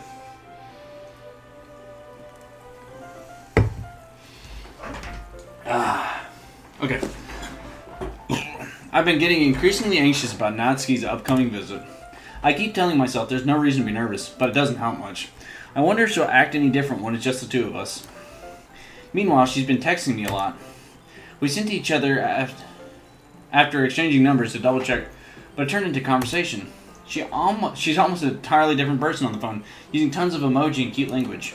She also really likes complaining about things, but I kind of saw that one coming. But putting Natsuki aside, I haven't heard a thing from Sayori since she left club early the other day. It's not like we text each other all the time or anything, but I've been worried about her in the back of my mind. Between what Sayori said and what Monica said, it's really okay for me to put Sayori's feeling aside when she might need me. I decided to visit Sayori before Natsuki comes over. Rather than asking, I simply tell her I'm coming over, much like we've done in the past. Once I reach Sayori's house, I knock on the door before entering it myself. Again, we used to play so often that we made it a habit of simply entering each other's houses like we were family. The house is quiet. Sayori isn't anywhere on the first floor, so I assume she's up in her room. It's very strange of her not to run down and greet me. I head up to her bedroom where I finally find her. Sayori? Oh, look at her cute little outfit. Hi, Gibby. I sit down in her room. Sayori forces a smile, but it's easy to tell that she's different. There's a minute of silence between us. You haven't come over like this in a long time, have you? I guess you're right. It has been a long time. Not much has really changed, has it? Sayori's room is as messy as it's always been. I like her room. She's got this big cow. She's got her shirt here with the cat whiskers on it. She's got this. She's got her plants. She got little pictures. She got this little bird thing. I also recognize the same stuffed animals and wall decoration that she had years from now. Dude, is this game like reading my voice and like saying what is going to happen prior? Oh my god. If you came over more often, it wouldn't be such a mess. It's because I end up cleaning it for you. How come you suddenly wanted to come over today? Aren't you supposed to see Natsuki today? Yeah, but wait, how did you know that?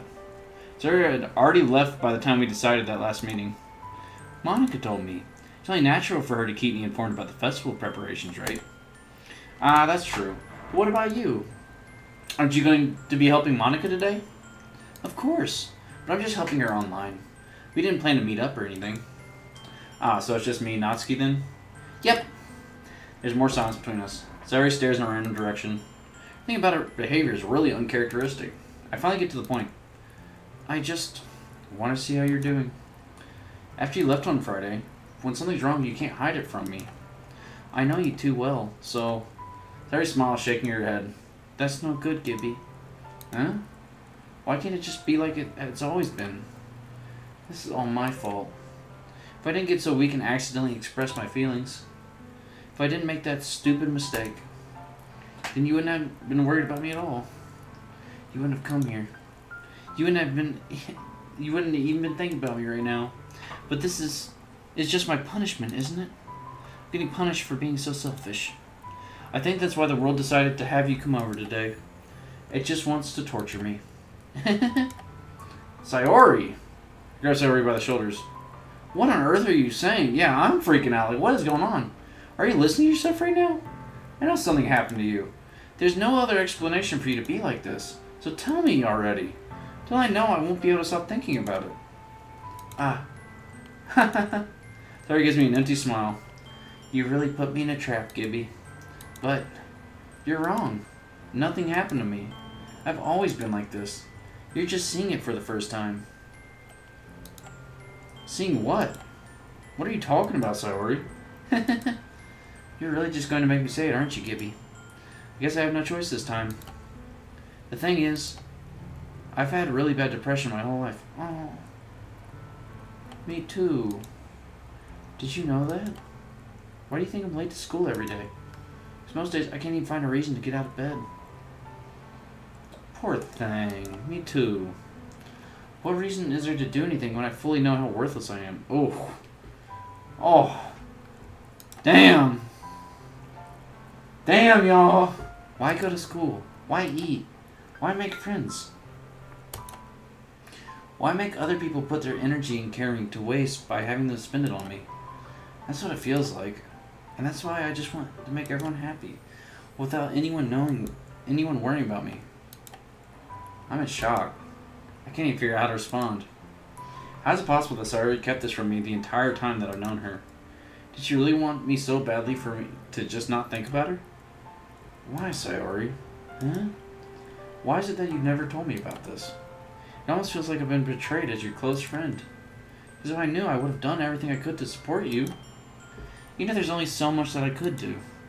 I would have tried a little bit harder to make every day a little better for you. That's why I'm your friend. All you had to do is tell me. You don't understand at all, Gibby. Why do you think I didn't tell you? Because if I told you, then you would have to waste effort caring about me instead of doing some important things. I don't want to be cared about. It's bittersweet when people try to care about me. It feels nice sometimes, but also feels like a bat being swung against my head. That's why I wanted so badly for you to make friends with everyone else. Helping everyone be happy together is the best thing for me. But then I discovered something else too. Seeing you make friends and get close with everyone in the club feels like a spear going through my heart. So that's why I decided the world just wants to torture me. Every path leads to nothing but hurt. You're right that I don't understand. I don't understand your feelings at all, Sayori. But I don't need to understand. Whatever it takes for me to help you stop hurting, that's what I'll do. No, Gibby. There's nothing. Nothing at all. The only thing that I could have helped is if everything could be like it always was. But I was selfish. I always showed you what a horrible person I am. Tears streaked down Sayori's face. I made you join the literature club because I was selfish, and I was punished by my heart hurting in a way that I couldn't understand. And now you came here and I made you hurt too. I'm just weak and selfish. That's all I am. And that's why I'm going to accept these punishments. Because I deserve every last one. Damn, girl.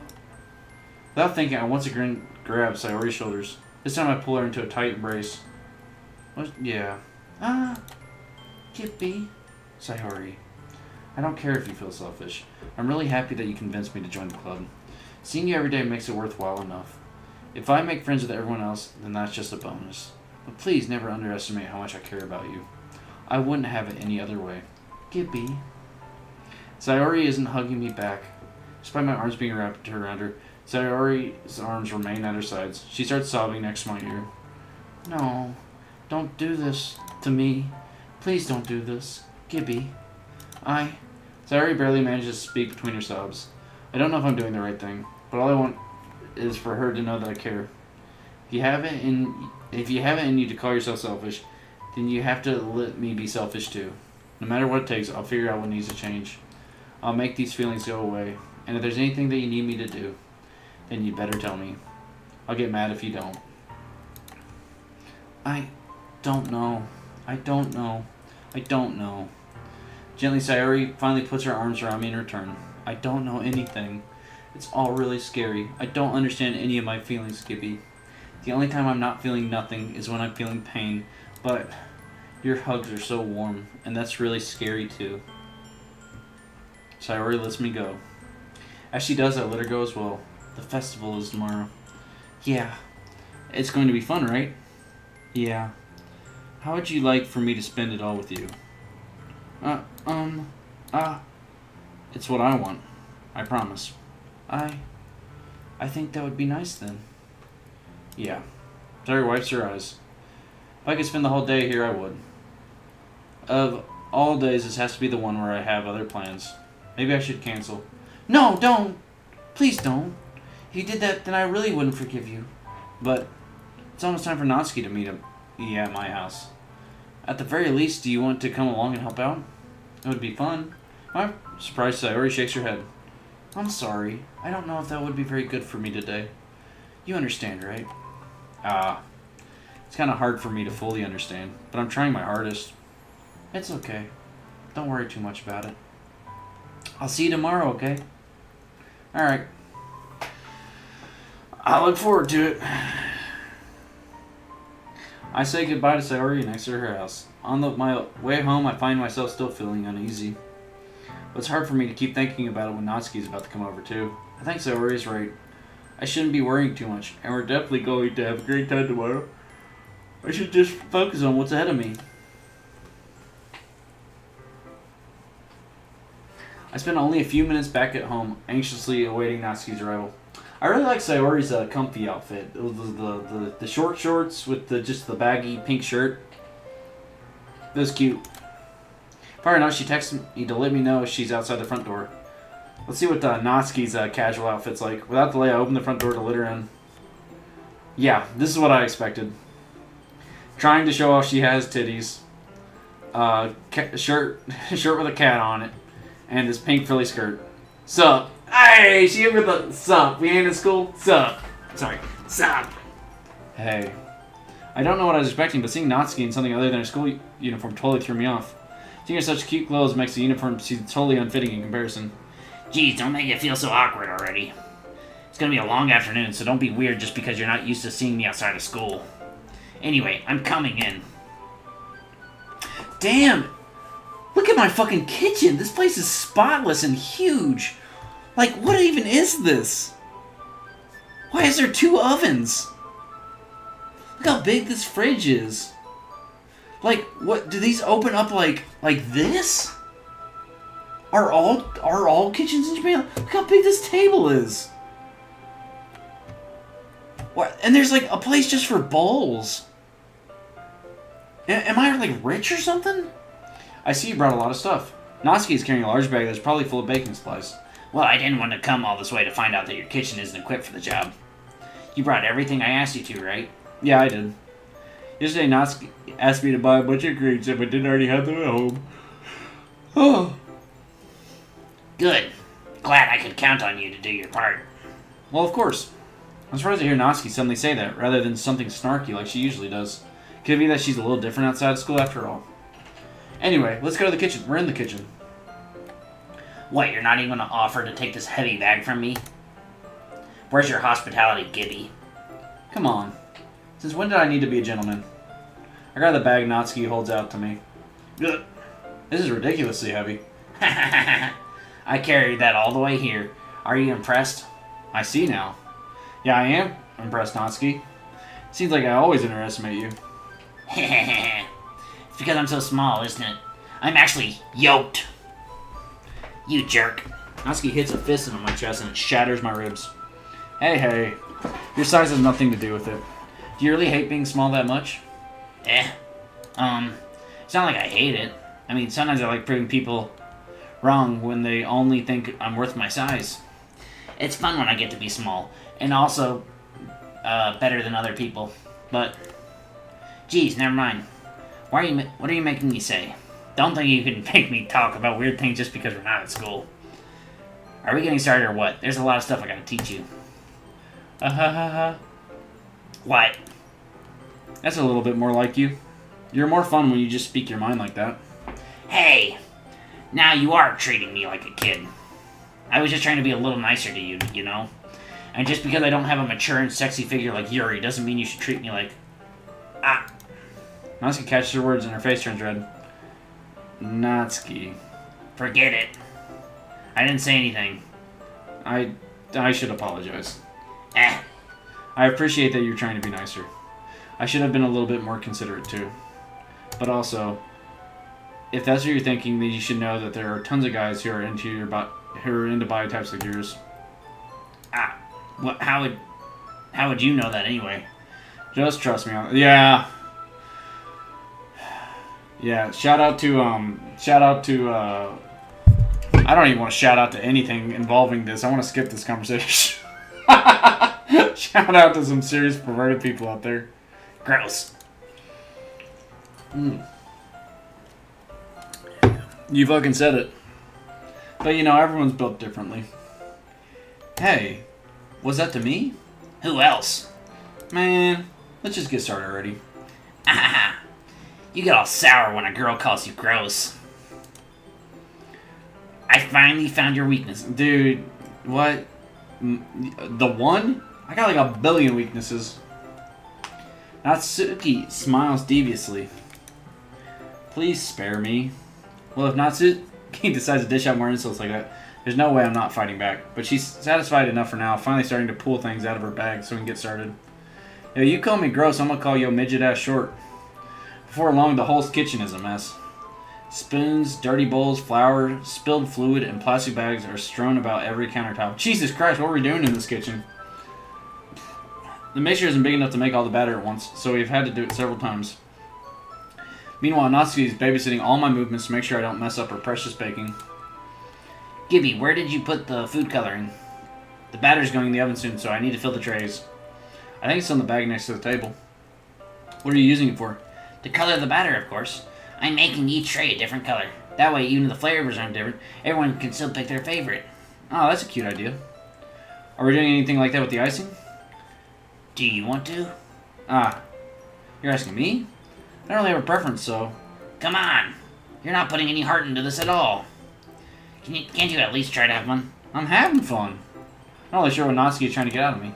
Meanwhile, I'll see her separate the batter into smaller bowls and put a few drops of food coloring into each. Oh, that does look pretty cool. See? It's not like baking is just about following instructions.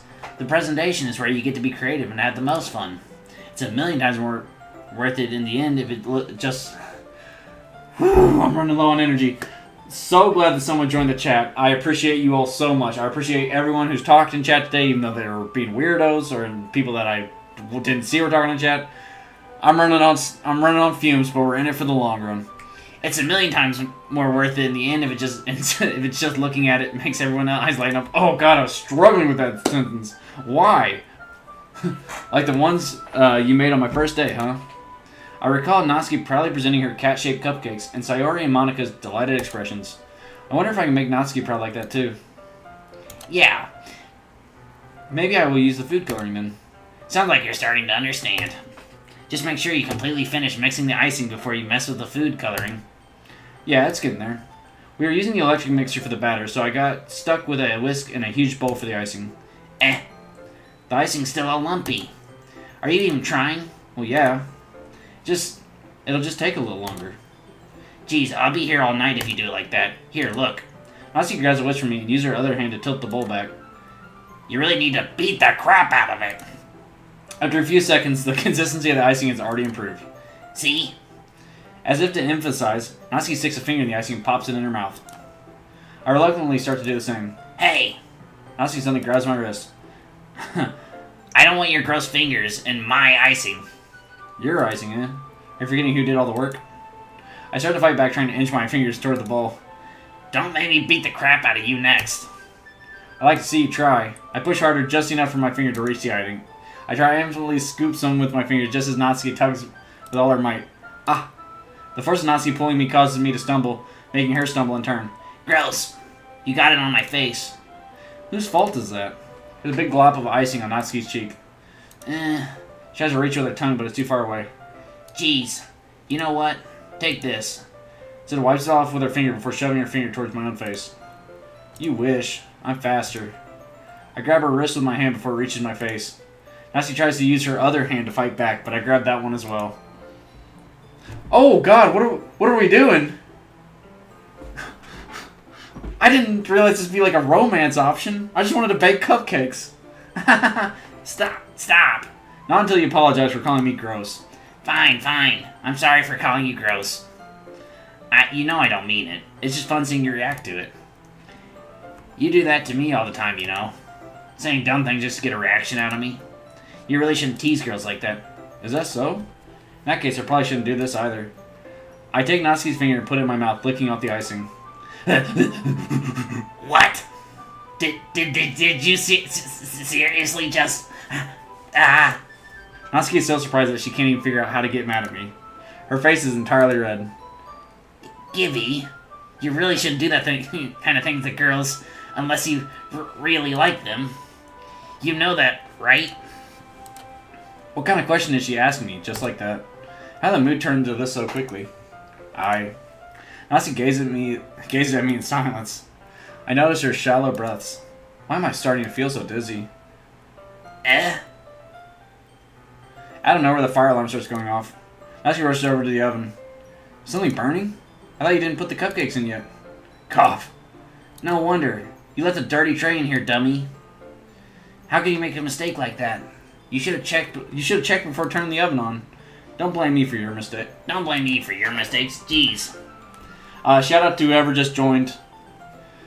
Natsuki uses an oven mitt to grab the blackened tray out of the oven. She sits on top of the stove. In another moment, the fire alarm stops. Anyway, I'm putting them in the oven now. Yeah. The tension for the moment before still lingers over our heads. But the moment has already been lost. I watch as Natsuki slides the cupcake trays into the oven. Then I reluctantly pick up the whisk and continue with the icing, like nothing ever happened. Ah, that smells so good. Burnt tray. The cupcakes are ready to be pulled out of the oven. As soon as Natsuki opens the door, a blast of sweet-smelling warm air fills the room. Look at how cute they all look. She proudly shows all the different colored cupcakes in each of the trays. They'll look even better once we have the icing. Not like you need to tell me that. I Brought decorating stuff, so I hope you can get creative. Here, scoop the icing into these bags. Natsuki hands me some plastic bags. I have these nozzles that'll make it look nice and fluffy. Oh my god, I hate doing your voice so much. Why did I give her a goblin voice in the beginning? This one can even make flowers. We probably won't be using it this time, though. I literally set myself up to suffer. What's this one for? I pick up one of the nozzles that has a much thinner tip than the others. That one's really thin, so you can use it to make stripes or other patterns. But you can also use to write stuff on a cake. Like happy birthday or whatever. Huh, I see. That gives me an idea, actually. Eh? Well, it's a literature event, right? We could make it more literature themed by writing a different word on each of the cupcakes. It'd be fun to see people choose their cupcake based on a word they like. I was kind of expecting you to say something really stupid, but that's actually a really cute idea, so... Maybe I'm getting it from you. What's that supposed to mean? I'm not cute. Oh, come on. We're not school, nobody's judging. You can't dress and act like this and not expect me to think you're cute. Well... Natsuki's voice trails off. Same with you. Dude, I'm cute? Fuck yeah. Did you say something? Nothing. Let's just do the icing. Natsuki picks up the paste and fastens the nozzle onto each of the bags. There's a lot to do, so we should be wasting time. I didn't know this game would be this long. Here, I'll show you how to do it. Without giving me a chance to think about it before, Natsuki quickly moves on. She shows me how to apply the icing, and then we each get to work.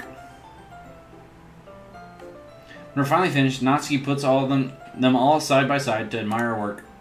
Look how pretty they are together. Yeah, they are, aren't they? I wish I could have one now. Well, there's no reason you can't, right? I don't see any harm in that. Well, yeah, but my dad's making dinner tonight, so I really need to save my appetite. So yours is the exact opposite in that regard. If she was here, we'd probably be down to 10 cupcakes already. And she would still eat dinner. Come on, that's just unhealthy. Besides, when my dad cooks, I need to eat as much of it as I can. Well, anyway, I was hoping we would have time for manga, but I need to be home for dinner. Already? That's a shame. It's your fault for working so slowly. You should have thought about that. It's not like you'll always have this chance. Man. As usual, Natsuki places the blame on me. You can bring the cupcakes tomorrow, right? If you and Sarah each carry some, you can probably do it in one trip. Yeah, I can do that. Don't worry, I won't let her eat any. I wish you'd listen to me the way she listens to you. Yeah. I can think back to the conversation I had with Sayori earlier today. I felt so helpless. Sayori always does listen to me, but at that point, it felt like she couldn't listen to me at all. Okay, I'm packed up. Good work today. You too. I'll walk you out, I guess. Just like that, Natsuki's already about to leave. It feels like the afternoon went by in a flash. More than that. Did I even take the opportunity to get closer to her like I wanted? Well, I guess I'll be off then. Thanks for all the help and everything. I'll see you tomorrow. Wait, Natsuki. Eh? Well, you said it before, about not always having this chance. It doesn't have to be that way at all. I had fun today. You showed me how fun baking can be, like you wanted. But aside from that, you can come over any time, okay? I think that if possible, I'd like to spend more time like this. If you want to read manga or go out somewhere. Do you really mean that? Natsuki looks at me tensely, and she's trying to hide her expression. Yeah, I want to spend more time with you. I hate my own voice. I hate my throat, and I want it to suffer and burn. Gibby, I thought you only cared about getting this done. I'm sorry I had to leave so early today. I really didn't want to. I would really stay here longer if I could. I feel the same way as you, so... She suddenly gets closer to me. Yeah, I can tell her fucking resolution, went down. Wait, Natsuki? Taking an inch from me, Natsuki looks up at me. I feel her fingers gently clutch at the sides of my shirt, as if holding onto me. Her rose-colored cheeks and matching eyes fill my vision, along with her slightly parted lips. What is happening? My head starts to get dizzy as I feel her soft breaths against me. I felt it. For a while now. Shout out to whoever just joined chat. Now she suddenly jumps back. Sayori? Huh? Hi, Gibby. Sayori. Just now, we weren't... It's okay, Gibby. I just stopped by to say hi. Well, you should have come a little earlier. I'm already on my way out, so... Oh, really? That's too bad. Yeah, well, I'll still see you at the school festival tomorrow, so it's fine. Just don't eat any cupcakes before then. Anyway, later. Clearly flustered, Natsuki hurries off and Sayori waves goodbye. Oh my god, Sayori, I'm so glad to see you back, and I'm so glad Natsuki's gone. That voice hurts my throat so bad. I've been doing it for 3 hours now. Sayori, I thought you didn't want to come over today. Well, I tried staying in my room, but my imagination was being really mean to me. So I had to come by and see for myself. See what? What are you talking about? You know, how much fun you were having with Natsuki, and how close you got to her. It makes me really happy that you made such good friends. That's all that matters to me. Tears start to fall down Sayori's face. That's all that matters to me. Why am I feeling this way, Gibby? I'm supposed to be happy for you. Why does it feel like my heart is splitting in half? It hurts so much. Everything hurts so much. Like my throat. My throat hurts so much. This would be so much better if I could just disappear. Sayori, don't say that. It's true, Gibby. If I wasn't here, you'd have to waste your sympathy on me. Damn, I feel so bad for Sayori. You wouldn't have to put up with me being selfish. Monica was right. I should just... Monica? Monica was right about what? Sayori, what I said before is true. I'm not going to let this continue. Caring about you like this isn't the burden your mind is making it out to be. It's something that makes me happy.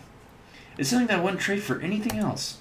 So even if it takes an entire lifetime, I'm going to be by your side until you don't feel any more pain. But... Sayori looks away. I put a hand on her shoulder to reassure her. I'm scared, Gibby. I'm really scared. What are you scared of, Sayori? I'm scared that I might like you more than you like me. Oh, okay. Oh my god. Anytime a fucking girl or any significant partner says this shit, it is so fucking frustrating. Sayori. It's true, isn't it?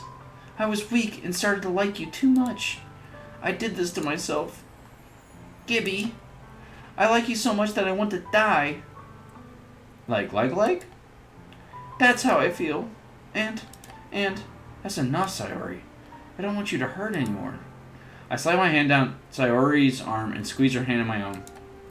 Do you remember how I said I always know what's best for you? Do you still believe me? Wordlessly, Sayori nods.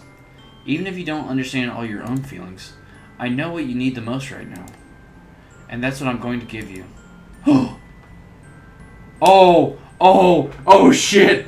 Oh, shit. Uh-oh. We gotta save. We got a real save situation. Sayori. Oh, man. Sheesh. Sheesh.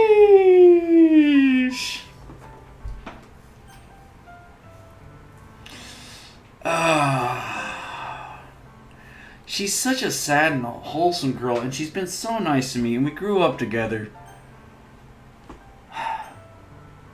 This is just like how she is now. She can't handle this. But man, this is like, I struggle saying this shit.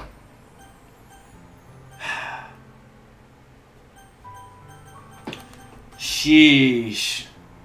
Alright, let's go with, well, we saved. We did save. We did save prior, so we'll go with the I love you route.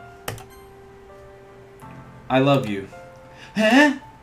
Those are my true feelings, so there's no way you could like me more than I like you.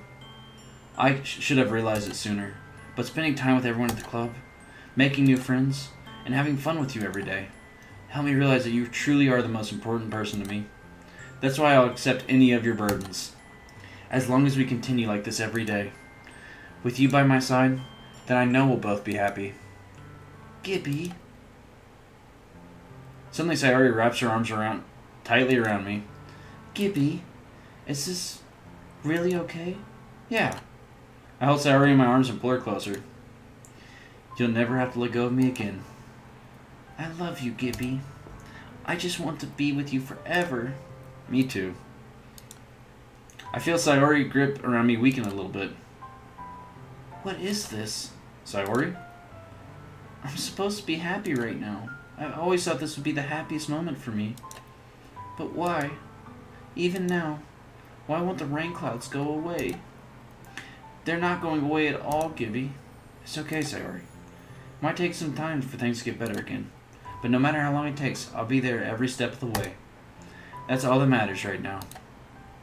Oh, okay. I trust you. Sayori and I slowly release each other. So, I guess that makes the festival tomorrow our first date, huh? What are you saying? I don't want to think about those things, you know? I want everything to be the same as it always has been. Even if we really are a couple. I don't know if I could handle anything more right now. It's really new and scary to me. I understand. We'll go at whatever pace suits you best. Hey, Gibby.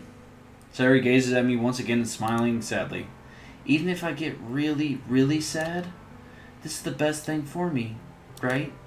Huh? I don't really understand what Sayori means by that. Are you saying that this is making you feel sad, Sayori? I don't know. I don't understand what I'm feeling. It feels like a bunch of thorns when you told me you loved me. But that's why I want to trust you. You know what's best for me. Yeah, I do. That's my promise. I say that, but reality, I've never felt more uncertain when it comes to Sayori. I know that I love her and she loves me, but I'm having as much trouble understanding Sayori's feeling as she is. Even though I can comfort her, I keep wondering if I should be doing something more, or something different. I know these thoughts will continue to plague me until things are back to the way they were. Is that what Sayori meant by not wanting anything to change? I don't know. But I know that I'll give it everything I've got. Sayori is the most important person to me, and I'll do whatever it takes to have a happy future with her. It's the day of the festival. 3 hours and 23 minutes in. Okay, so we'll do the full festival. I'm pounding away. We'll probably go to like something actually scary happens or something. This Sayori girl's worrying me. She makes me think she's gonna kill herself or something. Which would make me sad. It's the day of the festival. Of all days, I expect this to be the one where I'd be walking to school with Sayori. But Sayori isn't answering her phone. I consider going to her house to wake her up, but decide that's a little too much. Meanwhile, the preparations for the event should be nearly complete. I managed to carry all the cupcakes by myself by carefully stacking 2 trays. Natsuki is already texting up a storm, but I can't respond thanks to my hands being full. Funnily enough, I probably feel the same way as Natsuki about the event. I'm more excited for it to be over so I can spend time with Sayori and Natsuki at the festival. But knowing Monica, I'm sure the event will be great too. Oh my god, dude. I haven't seen this woman in like 4 days.